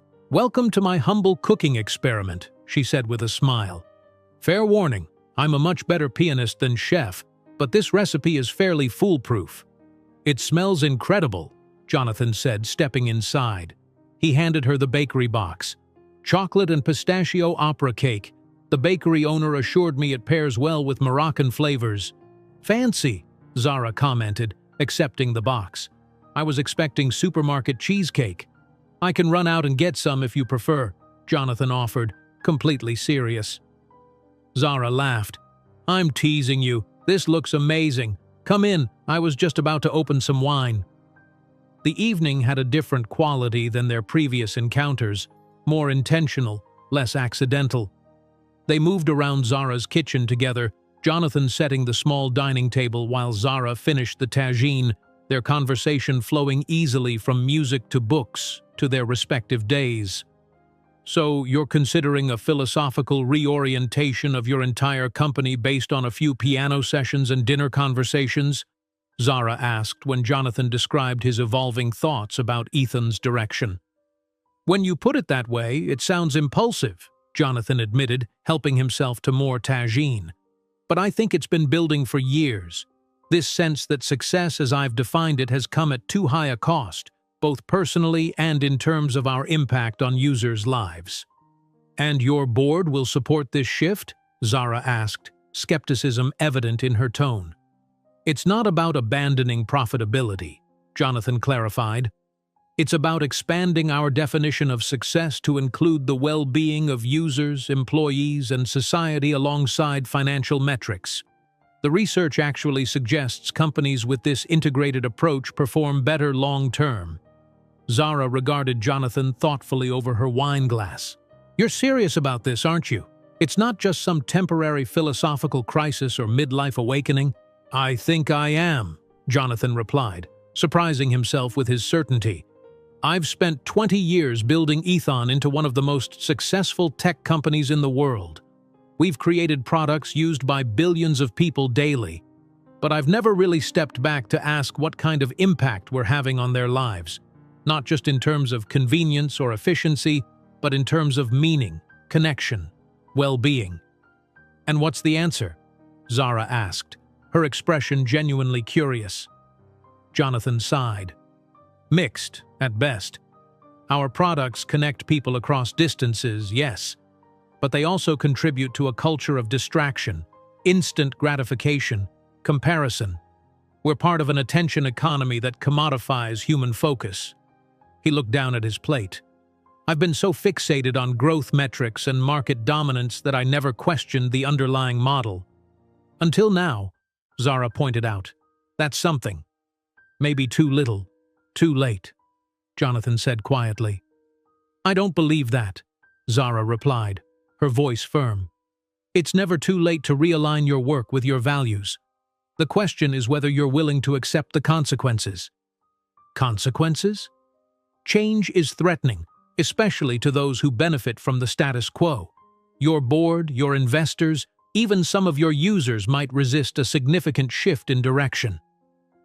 Zara leaned forward. Are you prepared for that pushback? Jonathan considered the question seriously. Was he willing to risk the company he'd built, his reputation in the industry, possibly even his personal fortune, to pursue this evolving vision of technology that served humanity rather than exploiting it? I think I have to be, he said finally. Otherwise, what was it all for? Just to accumulate wealth and power for their own sake? That can't be enough. No, Zara agreed softly. It never is. They cleared the dinner plates and moved to the living room with their dessert wine and the opera cake, which proved to be as exquisite as the bakery owner had promised. The piano stood in the corner, sheet music still open to the Schubert piece they'd played together. I had a Steinway delivered yesterday, Jonathan mentioned casually. A baby grand. Zara's eyebrows rose. Going straight to the top shelf, I see. Most people returning to piano after decades might start with something a bit less ambitious. When have you known me to do things by half measures? Jonathan asked with a smile. Fair point. Though I've only known you for what? A week and a half? Zara calculated. It feels longer somehow. It does, Jonathan agreed. The short time surprised him too. It seemed impossible that his first encounter with Zara had been less than 2 weeks ago. In that brief span, she had catalyzed changes in his thinking and behavior that had been dormant for years. Will you play something? He asked, nodding toward the piano. I've been practicing, but I'm still quite rusty. What would you like to hear? Whatever you're working on. One of your compositions, maybe? Zara looked pleased but slightly self-conscious. They're works in progress, not polished performances. I'm not looking for perfection, Jonathan said. Just the opposite, actually. I've had enough of carefully curated presentations in my professional life. Zara nodded, setting down her wine glass and moving to the piano. This is something I've been developing based on field recordings I made in Mali, she explained, settling onto the bench. It combines traditional Bambara musical structures with jazz harmonies. She began to play, and Jonathan closed his eyes, letting the music wash over him. It was unlike anything he'd heard before, haunting melodies that seemed to emerge from some ancient memory, punctuated by complex modern chord progressions. The piece felt both grounded and transcendent, rooted in tradition yet reaching toward something new. When she finished, Jonathan opened his eyes to find Zara watching him, a question in her gaze. That was extraordinary, he said quietly. It's like you've created a conversation between musical worlds. She smiled, pleased by his understanding. That's exactly what I'm trying to do. Music has always been a dialogue across time and cultures. The boundaries we impose, classical, jazz, folk, pop, they're artificial constructs that often limit rather than illuminate. Like the boundaries between technology and humanity, Jonathan mused, or business and ethics, or personal and professional. Exactly, Zara said, her eyes lighting up at the connection. The most interesting things happen at those intersections, in the spaces between established categories. I've spent most of my adult life enforcing those boundaries, Jonathan confessed. Compartmentalizing. Work in one box, private life, what little there was of it, in another. Practical concerns here, emotional or ethical considerations there. And now? Zara asked. Now I'm not sure those divisions make sense anymore, or if they ever did. Jonathan leaned forward. Something's happening to me, Zara.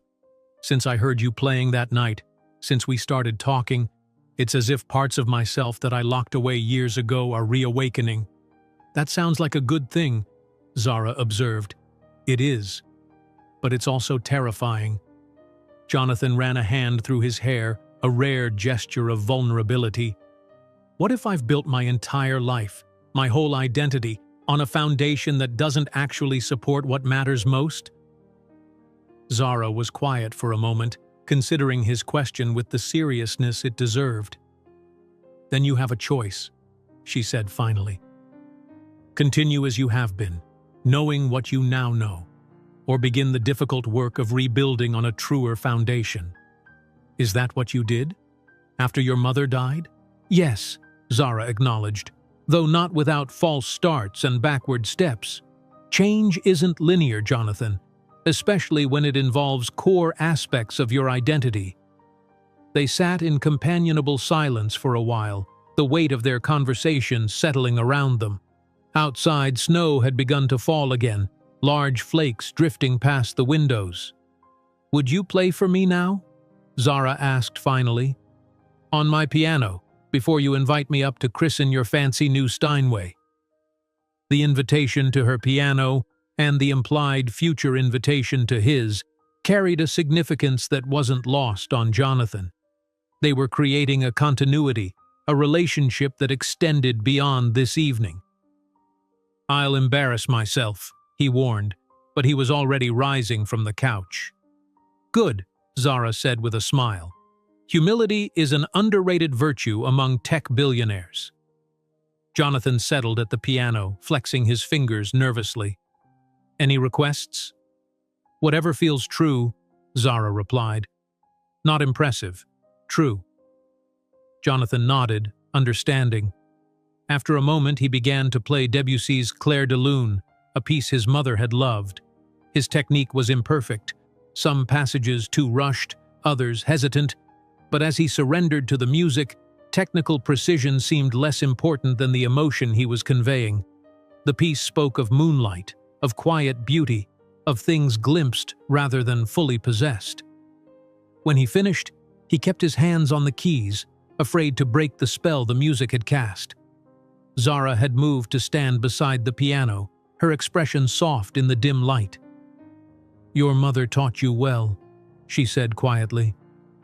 She did her best, Jonathan agreed, with limited resources and even less time. Yet she made sure you had music in your life, Zara observed. That says something about what she valued. She believed everyone deserved beauty, Jonathan said, echoing Zara's earlier description of her own mother, no matter their circumstances. A wisdom our achievement-obsessed culture often forgets, Zara murmured. She sat beside him on the piano bench, their shoulders nearly touching. Play something else? Something you remembered this week while practicing? Jonathan thought for a moment, then began a Bach prelude, one of the simpler pieces he'd been working through. Again, his playing wasn't flawless, but there was an honesty to it, a vulnerability in showing his imperfect return to a once-beloved skill. As he played, Zara leaned slightly against his shoulder, a gentle pressure that felt like encouragement, like permission to be less than perfect. When he finished, neither moved away immediately, comfortable in the closeness. Thank you, Jonathan said softly. For this, for all of it. For what exactly? Zara asked, turning slightly to face him. For seeing the person behind the CEO, for challenging me without agenda, for reminding me that there's more to life than quarterly reports and market share. He met her eyes. For playing Chopin at 3 a.m. Zara smiled, the warmth of it reaching her eyes. I should be thanking you for being curious enough to knock on a stranger's door in the middle of the night. Not many people would have taken that risk. Best risk I've taken in years, Jonathan admitted. The moment stretched between them, charged with possibility. Jonathan was acutely aware of her proximity, of the subtle scent of her perfume, of how easy it would be to close the small distance between them. but something held him back. Not fear, exactly, but a sense that whatever was developing between them deserved time, deserved the space to unfold naturally. Zara seemed to sense his hesitation. She stood, breaking the moment with grace. "More wine?" she offered, moving toward the kitchen. "Please," Jonathan replied, grateful for her intuitive understanding of his ambivalence. As she poured their drinks, Jonathan's phone buzzed with an email notification. He glanced at it automatically, then straightened in surprise. "Everything okay?" Zara asked, returning with the refilled glasses. "My assistant," Jonathan explained. "She's been searching for my mother's old piano. Apparently it was sold to a community music school in Queens after her death. The school closed 5 years ago, but she's tracked the piano to a storage facility in Brooklyn." "Are you going to reclaim it?" Zara asked, understanding immediately why this would matter to him. "I think I am," Jonathan said. "It's not valuable, just a modest upright that was already old when she bought it. But it was the heart of our home." "The sentimental value is what matters," Zara said. "Objects carry memories, histories, especially musical instruments which absorb something of everyone who's played them." "That's a lovely way to think about it," Jonathan said, though not very scientific for an anthropologist. Zara laughed. "Anthropology isn't just about documenting observable facts. It's about understanding meaning, how people invest objects, places, practices with significance that transcends their material properties. Like a worn, upright piano that connects a billionaire to his working-class roots?" "Exactly like that," Zara confirmed. "Those connections to our past, to the people who shaped us, they're essential to maintaining a coherent sense of self through all of life's transformations." Jonathan nodded, thinking about how disconnected he'd become from his origins, from the values his mother had instilled in him. Finding her piano felt suddenly urgent, a tangible link to a self he needed to reclaim. "I should go," he said reluctantly, aware of the late hour. "I have an early board meeting tomorrow where I'll be proposing some potentially controversial changes to our business model." "The integrated approach you mentioned?" Zara asked. "Yes. It won't be an easy sell, especially to the venture capital representatives on the board. They're focused on maximizing returns, not reimagining our relationship with users." "Good luck," Zara said sincerely. "Whatever happens, articulating these values is important, even if the full vision takes time to implement." At the door, they faced each other, the evening's conversations and music still resonating between them. "Thank you for dinner," Jonathan said, "and for listening to my philosophical business dilemmas without judgment." "Thank you for the fancy cake and for playing Bach with more heart than technique," Zara returned with a smile. On impulse, Jonathan leaned forward and kissed her cheek, a gesture that felt both bold and restrained. "Until next time," he said softly. "Next time," Zara agreed, her eyes holding his for a moment before he turned to leave. Walking the short distance to the elevator, Jonathan felt lighter somehow, as if each encounter with Zara helped him shed another layer of the armor he'd built around himself over the years. Tomorrow's board meeting would be challenging, perhaps even contentious, but for the first time in a long time, he was motivated by something beyond profit and growth, a vision of technology that served humanity's deeper needs rather than exploiting its vulnerabilities. The Ethon Technologies boardroom fell silent as Jonathan concluded his presentation. The floor-to-ceiling windows revealed a panoramic view of Manhattan, snow still falling lightly across the city skyline.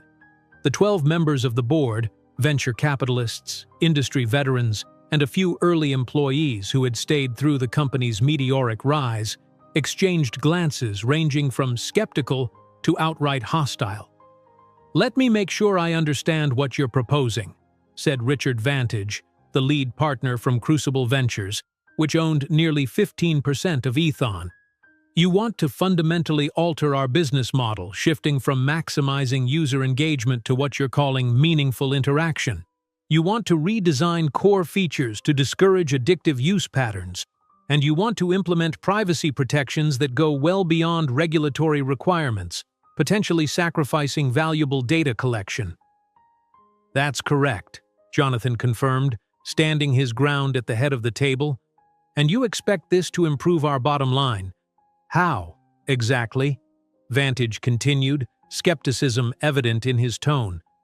I believe it will strengthen our brand, increase user trust, and position us for long-term success in a market that's increasingly concerned about digital well-being, Jonathan replied. But I also believe it's simply the right thing to do, regardless of immediate financial impact. Emma Chen, one of the early employees who now headed their international expansion, leaned forward. Jonathan, I'm sympathetic to these concerns. Many of us have children who use these products, and we've seen the negative effects. But the changes you're proposing would put us at a significant competitive disadvantage. While we're designing for meaningful interaction, our competitors will continue optimizing for maximum engagement and revenue. Which is precisely why we have an opportunity to lead, Jonathan countered, to differentiate ourselves based on values that resonate with growing public concerns about technology's impact. This is a publicly traded company, not a social experiment, Vantage cut in. Our fiduciary responsibility is to shareholders, not some abstract notion of digital well-being. With respect, Richard, that narrow view of fiduciary responsibility is increasingly outdated, Jonathan said, his voice level despite his frustration. Companies that fail to consider broader societal impacts face significant long-term risks, regulatory, reputational, and operational. If I may, Marcus interjected, surprising Jonathan with his support. The research actually backs Jonathan's position. Companies with strong ESG performance, environmental, social, and governance factors, consistently outperform their peers over time. What Jonathan is proposing could be framed as strengthening our governance and social impact, potentially increasing our valuation multiple. The discussion continued for nearly 2 hours, growing increasingly heated as different factions formed. The venture capital representatives remained skeptical, focused on short-term metrics and competitive positioning. Some of the industry veterans seemed intrigued by the vision but concerned about execution risks. The former employees who understood Ethan's culture were most supportive, though still cautious about the scale and pace of change. I think we've aired the major concerns and opportunities, Jonathan said finally, aware that they were well over the scheduled meeting time. I'm not asking for a formal vote today.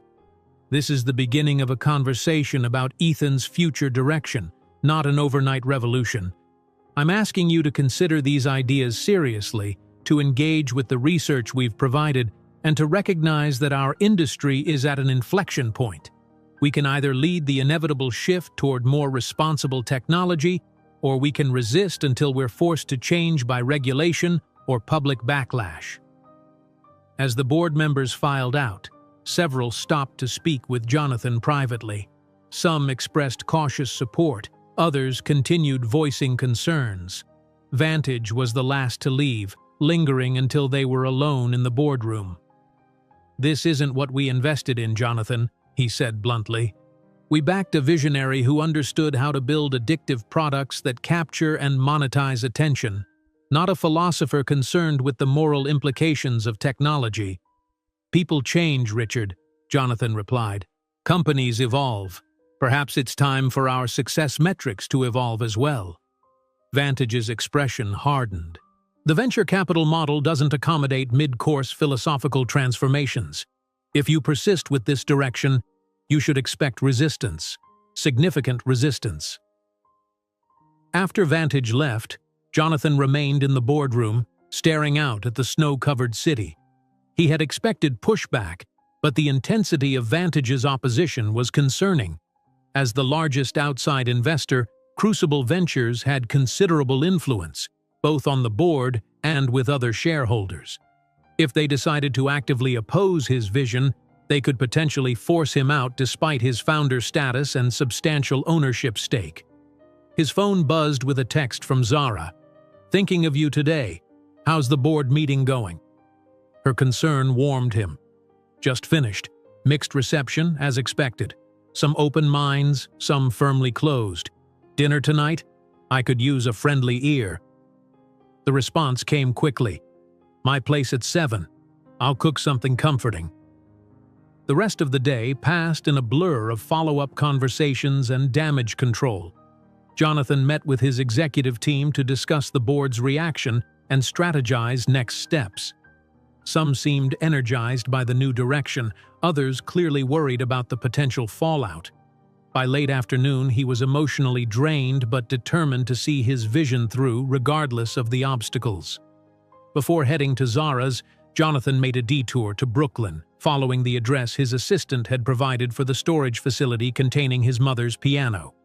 The manager, a middle-aged woman with kind eyes, led him through rows of units until they reached one filled with furniture and musical instruments from the defunct community music school. "It should be against the back wall," she said, gesturing with her flashlight. "Most of these have been here for years. The school closed, then the non-profit that took over their assets went bankrupt. Legal limbo ever since." Jonathan moved carefully through the crowded space until he saw it. A modest Yamaha upright, its dark wood finish dulled by years of use and neglect. His throat tightened as memories flooded back, his mother's hands guiding his small fingers over the keys, practicing while she prepared dinner in their tiny kitchen, her playing Chopin late at night after a long day of cleaning other people's homes, finding solace in the music. He ran his hand over the closed lid, then pressed one of the keys. The note that sounded was badly out of tune but still recognizable. This was it, the instrument that had connected him to music, to beauty, to a world beyond their financial limitations. "I'd like to purchase it," Jonathan said, turning to the manager. "And anything else from the music school that's still usable? Instruments, sheet music, teaching materials?" The woman looked surprised. "I'd have to contact the bankruptcy trustee. There's a whole legal process." Jonathan took out his wallet and handed her his card. "Please tell them I'm prepared to make a generous offer for the entire contents, with the funds going to creditors or music education, whichever is legally appropriate. I'd like to restore these instruments and donate them to schools that need them." The manager's eyes widened as she recognized his name. "I'll call right away, Mr. Pierce."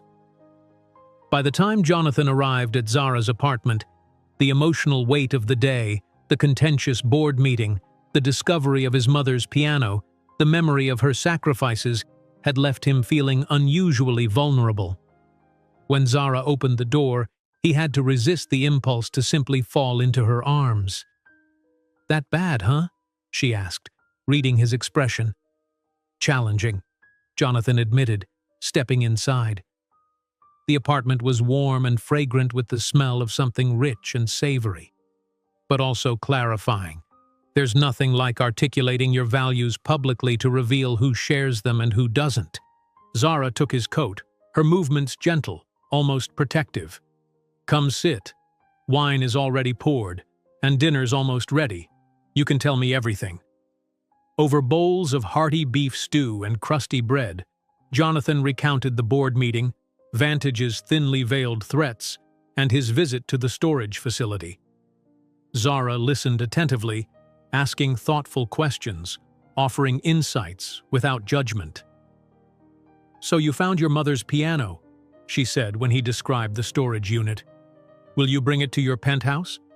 Jonathan shook his head. "No, I think it belongs somewhere it can be used by many people, as it was at the music school. I'm arranging to have it restored, along with the other instruments. Then I'll find the right place to donate them." "Your mother would be proud," Zara said softly.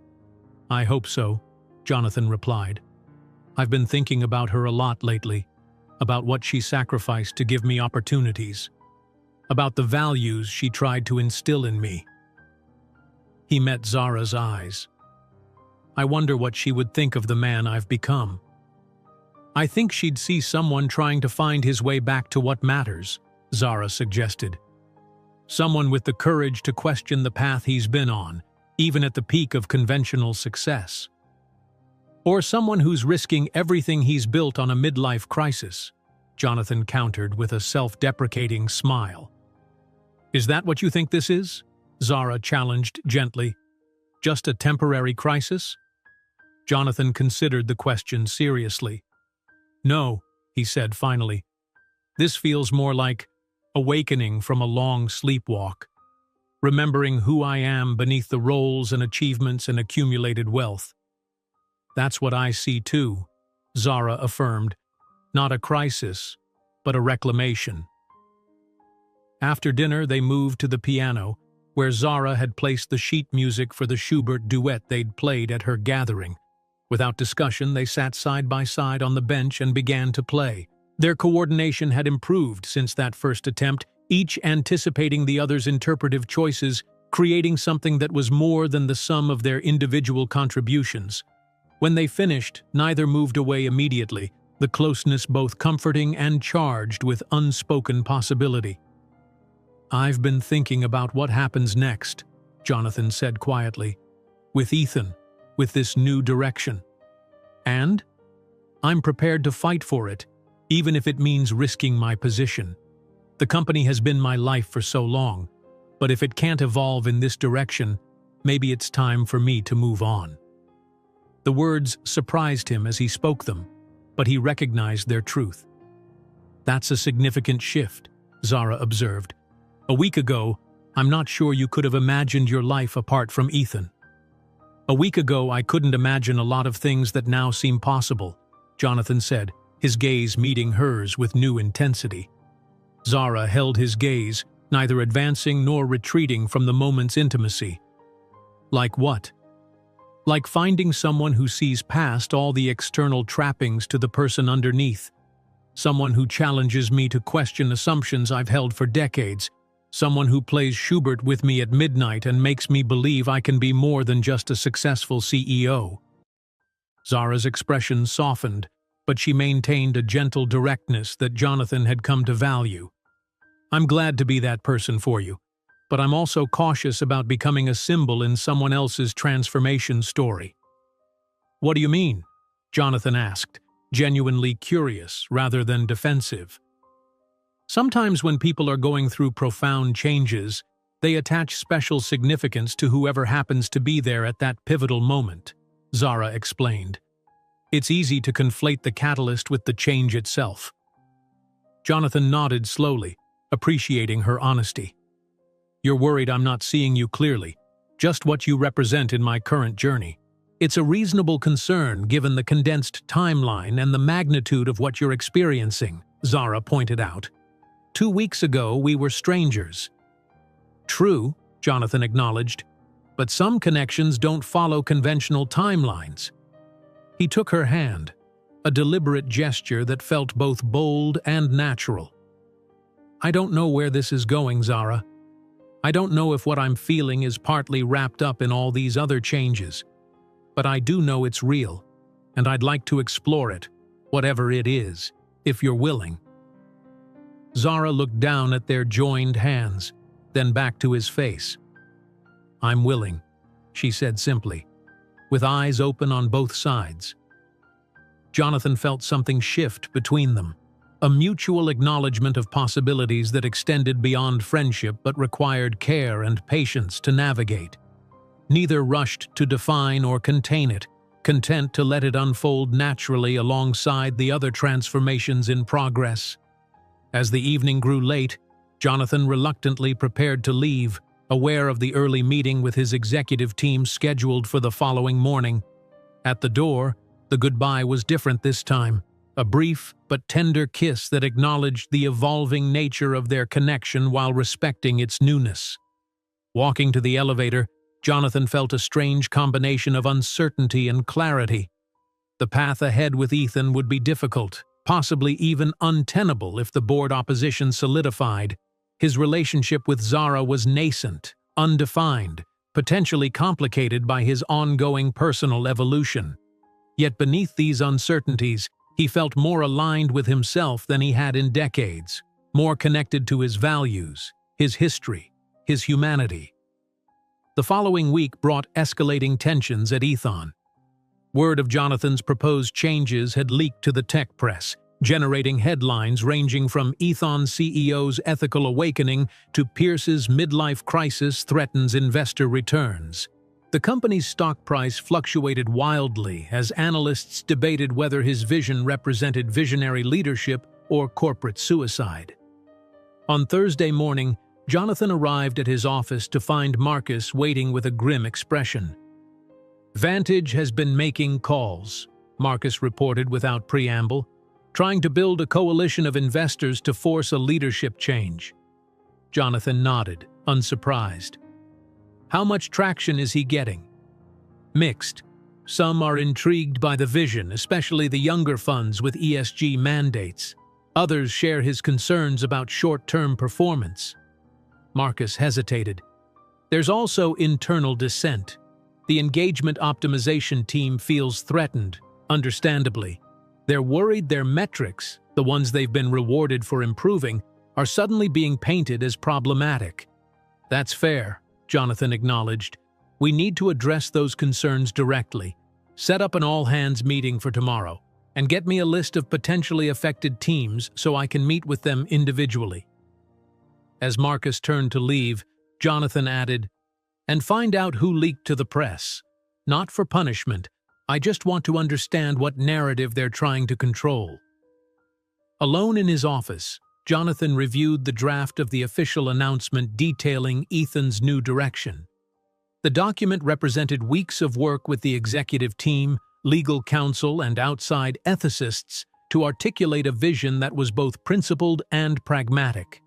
The proposed changes would be implemented gradually, with careful measurement of impacts on both user experience and business metrics. His phone rang, Caroline letting him know that David Chen, the new CFO, had arrived for their scheduled meeting. Jonathan had made hiring Chen his first concrete step toward the new vision, despite opposition from Vantage and other board members. "Sorry about the media circus," Jonathan said as Chen settled into a chair across from his desk. Chen smiled wryly. "I knew what I was signing up for. Though I admit, the ethical crusade or career suicide headline in the journal was a bit dramatic." "Welcome to tech journalism," Jonathan replied. "Now let's talk about how we quantify and communicate the long-term value of these changes to skeptical investors." They spent the next hour developing frameworks to measure the business impact of more ethical design choices, reduced churn, increased trust, improved brand value, and decreased regulatory risk. Chen's background in both traditional finance and impact investing made him uniquely qualified to translate ethical imperatives into the language of business value. "We need concrete examples," Chen suggested. "Products or features we can point to that demonstrate both ethical design and business success." "I've been thinking about that," Jonathan said, pulling up a document on his laptop. "I'd like to launch an initiative specifically focused on digital well-being tools, features that help users manage screen time, reduce mindless scrolling, ensure privacy. Not just superficial tweaks, but substantive changes to how our products interact with people's lives." "The Humane Technology Initiative," Chen read from the document. "Good framing.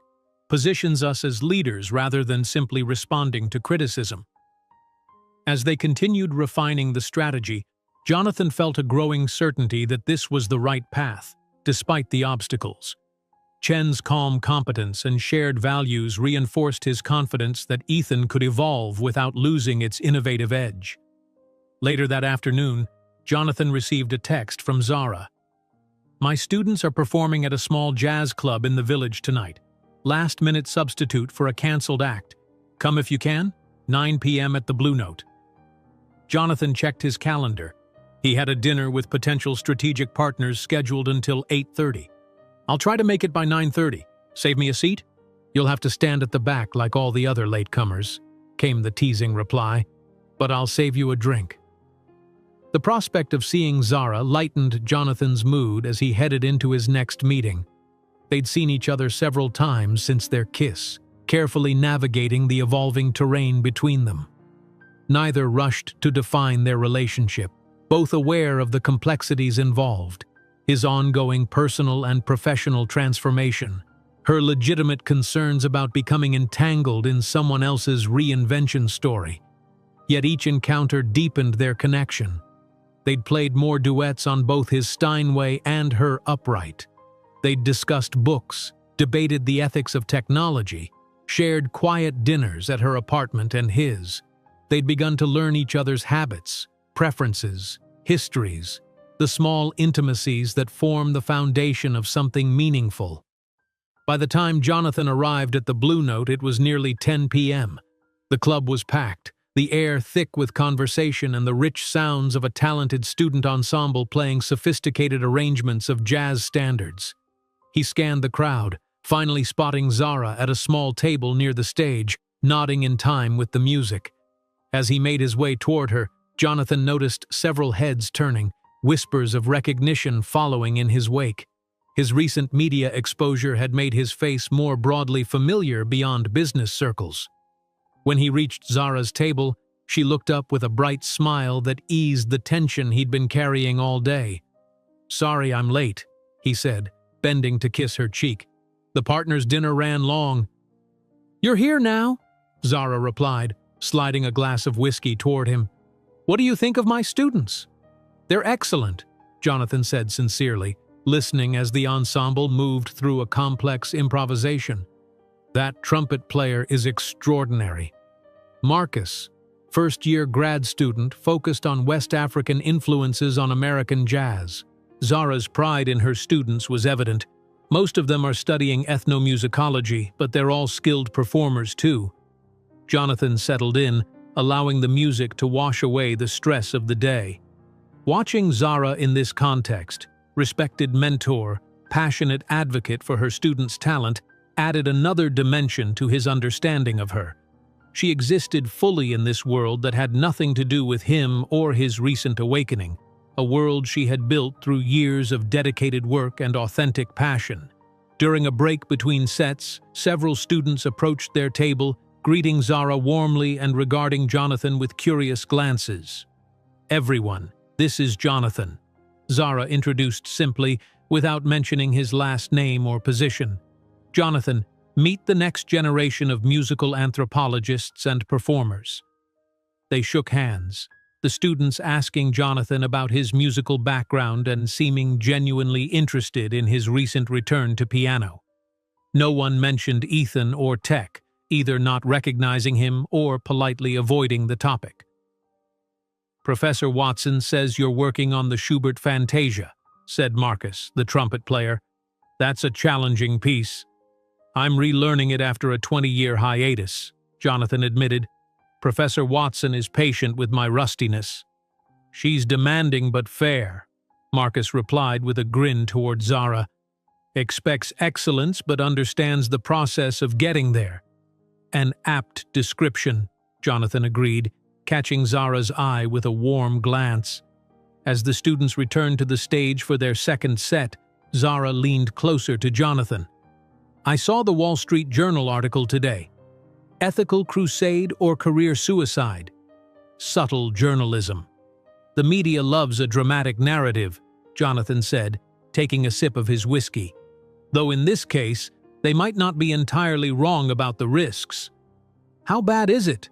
Zara asked, her expression concerned. "Vantage is actively working to replace me. The stock is volatile. Some of the team feels blindsided." Jonathan sighed. "But there's also support, both internally and from unexpected external quarters. Several major institutional investors have expressed interest in our new direction." "And if Vantage succeeds?" Zara pressed gently. "If they force you out?" Jonathan considered the question, surprised to find that the prospect didn't terrify him as it once would have. "Then I'll build something new, something aligned with these values from the ground up. Ethan was my first creation, but it doesn't have to be my last." Zara studied him, a small smile playing around her lips. "You really have changed, haven't you? The Jonathan I first met would never have contemplated life beyond Ethan." "The Jonathan you first met was sleepwalking," he replied. "Successful but hollow." The music resumed, the ensemble launching into a contemporary composition that blended traditional jazz structures with global influences. As they listened, Jonathan's hand found Zara's under the table, their fingers intertwining naturally. After the performance concluded, they joined the students for a late dinner at a nearby restaurant, Jonathan enjoying the lively discussion about musical authenticity and cultural appropriation. No one treated him as a billionaire CEO or sought his business advice. He was simply Zara's friend who was rediscovering his passion for piano. Walking back to their building after midnight, snow falling gently around them, Jonathan felt a profound sense of contentment, despite the professional turmoil awaiting him tomorrow. "I've been meaning to ask," Zara said as they strolled. "What happened with your mother's piano? Did you finalize the purchase?" "Yes, it's being restored now, along with the other instruments from the storage unit." Jonathan's expression grew thoughtful. "I've been thinking about what to do with them. I want them to be used, not just displayed or stored away again."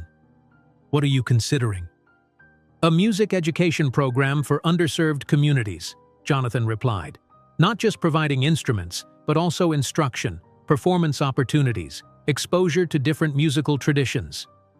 Zara's face lit up. "That sounds wonderful. Much better than just writing a check to an existing program."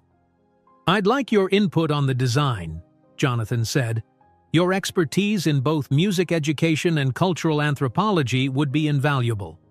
"I'd be honored," Zara said sincerely. "Though I should warn you, involving me means you'll get a program that emphasizes cross-cultural understanding and musical traditions beyond the Western canon." "That's exactly what I want," Jonathan assured her.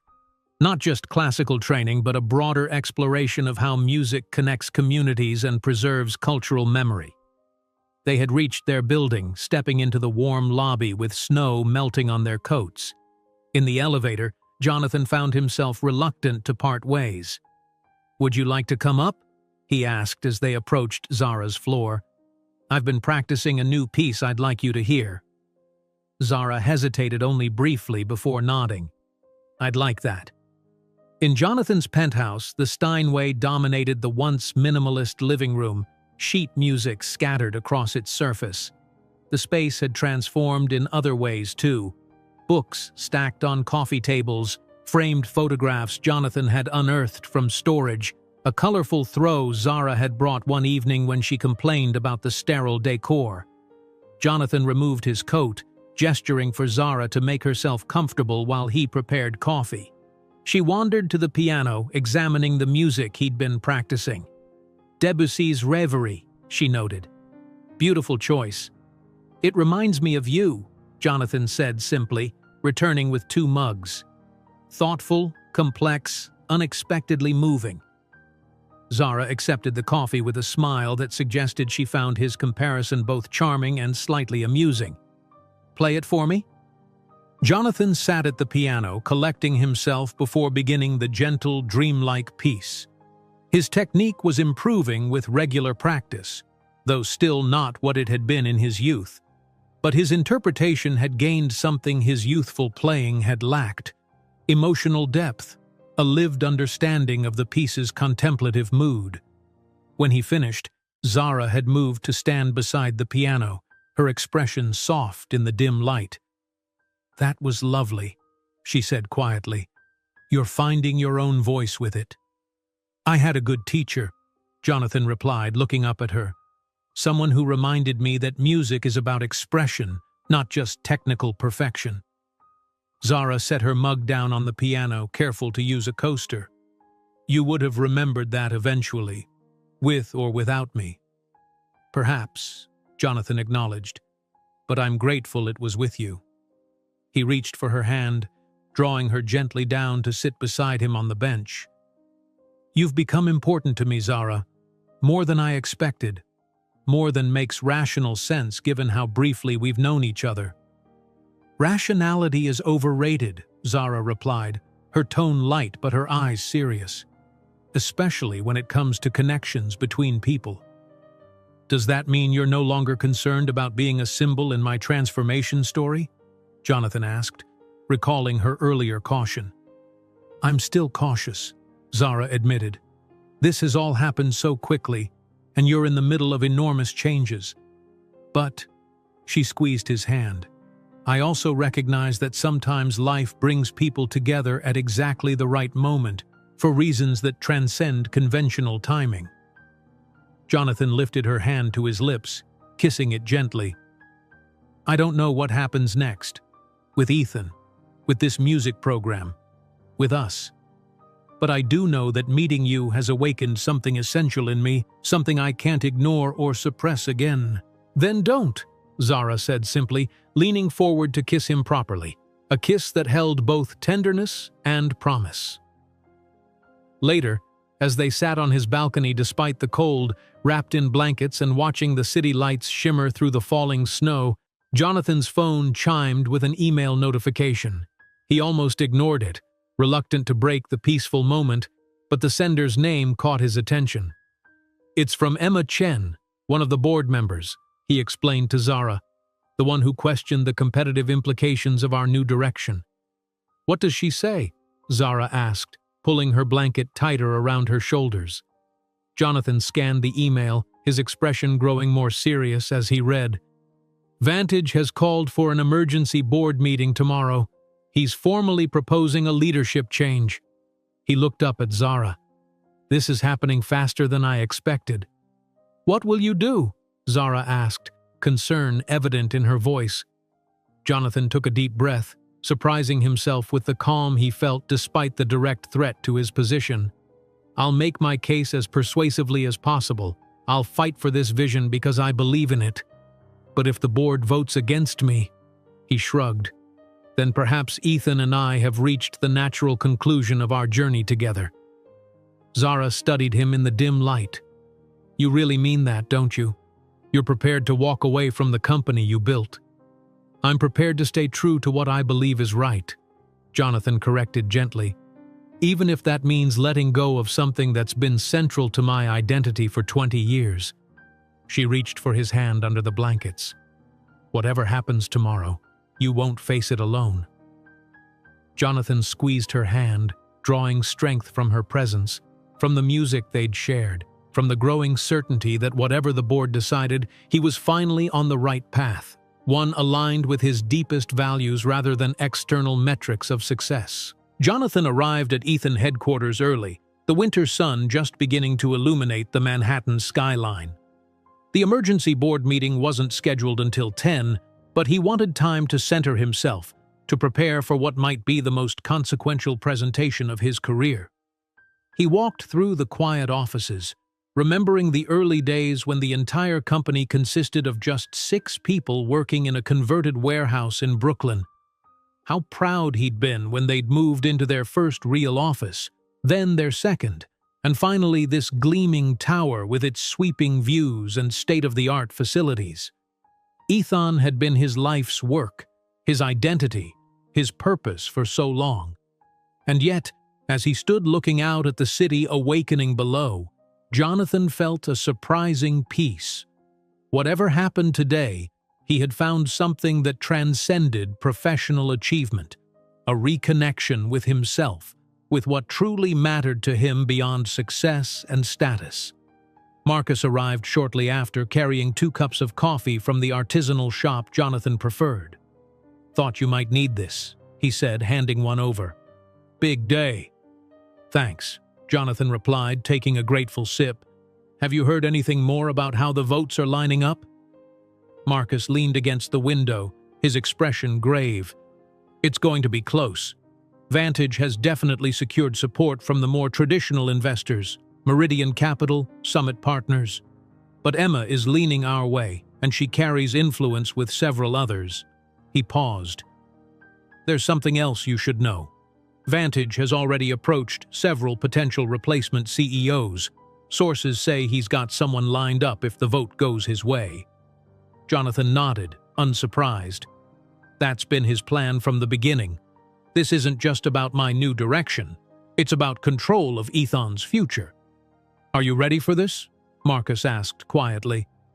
As ready as I'll ever be, Jonathan replied, straightening his shoulders. Let's review the presentation one more time.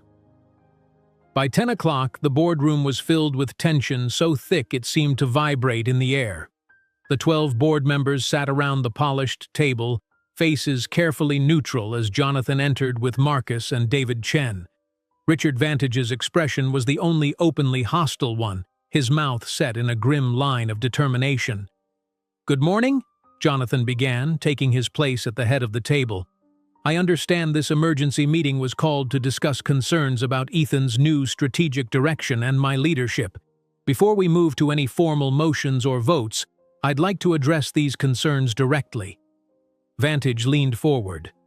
"Let's not waste time, Jonathan. We all know why we're here. Your recent philosophical shift has created significant market uncertainty and threatens the company's competitive position. The board has a fiduciary duty to ensure stable leadership aligned with shareholder interests. And that's precisely what I intend to discuss," Jonathan replied calmly. "What constitutes shareholder interests in today's market environment? Short-term stock fluctuations or long-term sustainable growth, maximizing current revenue at any cost, or building a resilient company that creates enduring value?" For the next 30 minutes, Jonathan presented a comprehensive vision for Ethan's evolution, not abandoning its core mission of connecting people through technology, but reshaping how that mission was executed. With David Chen's help, he outlined concrete metrics for measuring success beyond engagement and revenue, including user well-being, privacy protection, and positive social impact. "The technology landscape is changing," Jonathan concluded. "Regulatory scrutiny is increasing. User trust is eroding. The companies that will thrive in the next decade aren't those that extract maximum value from users, but those that create maximum value for users." He paused, looking each board member in the eye. "If you believe that vision requires different leadership, that's your prerogative to decide. But I stand firmly behind this direction as the right path forward, not just ethically, but strategically." Emma Chen spoke first when he finished. "I've been skeptical, Jonathan, as you know, but I'm increasingly convinced that you're identifying a crucial market shift before our competitors recognize it. The question isn't whether technology companies will need to evolve toward more ethical, human-centered models. It's when. And there's significant advantage in being early." Several other board members nodded, but Vantage was unmoved. "Pretty words and hypothetical market trends don't change the fundamental reality. This company was built on maximizing user engagement and monetizing attention. Abandoning that formula threatens everything we've built. Or it evolves what we've built to meet changing realities," Marcus countered. The debate continued for another hour, growing increasingly heated as different factions argued their positions. Jonathan remained calm throughout, responding to challenges with data rather than emotion, articulating a vision that was both principled and pragmatic. Finally, Vantage called for the vote. The motion before the board is to remove Jonathan Pierce as CEO of Ethan Technologies and appoint an interim leader while a search committee identifies a permanent replacement. Jonathan held his breath as the votes were cast. One by one, board members stated their positions. The early votes favored Vantage, but then the tide began to turn. Emma voted against the motion, as did several others who had been considered swing votes. When the final tally was announced, Jonathan had survived by the narrowest of margins, 7-5 against removal. Vantage's face darkened with anger. "This isn't over, Jonathan. The market will render its own verdict on your ethical evolution." "You're right, Richard," Jonathan agreed. "The market will decide. But I believe it will affirm rather than reject this direction." He turned to address the full board. "I appreciate your support, even those who voted differently. I understand the concerns, and I take them seriously. My commitment is to execute this vision in a way that strengthens Ethan's market position rather than undermining it." As the board members filed out, some stopped to speak with Jonathan privately. Emma lingered until they were alone. "That was closer than comfortable," she observed. "Vantage won't give up easily." "I know," Jonathan acknowledged, "but this gives us time to demonstrate that ethical technology and business success aren't mutually exclusive." "For what it's worth," Emma said, "I think you're right about where the industry is heading. and I respect that you were willing to risk your position to lead us there." After Emma left, Jonathan sat alone in the boardroom, absorbing what had just transpired. He had survived, but the margin was razor-thin. The real work was just beginning, proving that his vision could translate into sustainable business success. He texted Zara, "Still CEO? By 2 votes. Long road ahead." Her response came quickly. "Congratulations on the first step. One day at a time. Dinner tonight to celebrate?" "Yes. But first, I need to visit a place. Would you meet me in Queens at 4? Sending address now." That afternoon, Jonathan stood outside a weathered brick building in a working-class Queens neighborhood. A faded sign identified it as the Harmony Community Center, though the facility had clearly seen better days. Zara approached, curiosity evident in her expression. "What is this place?" she asked, looking at the building.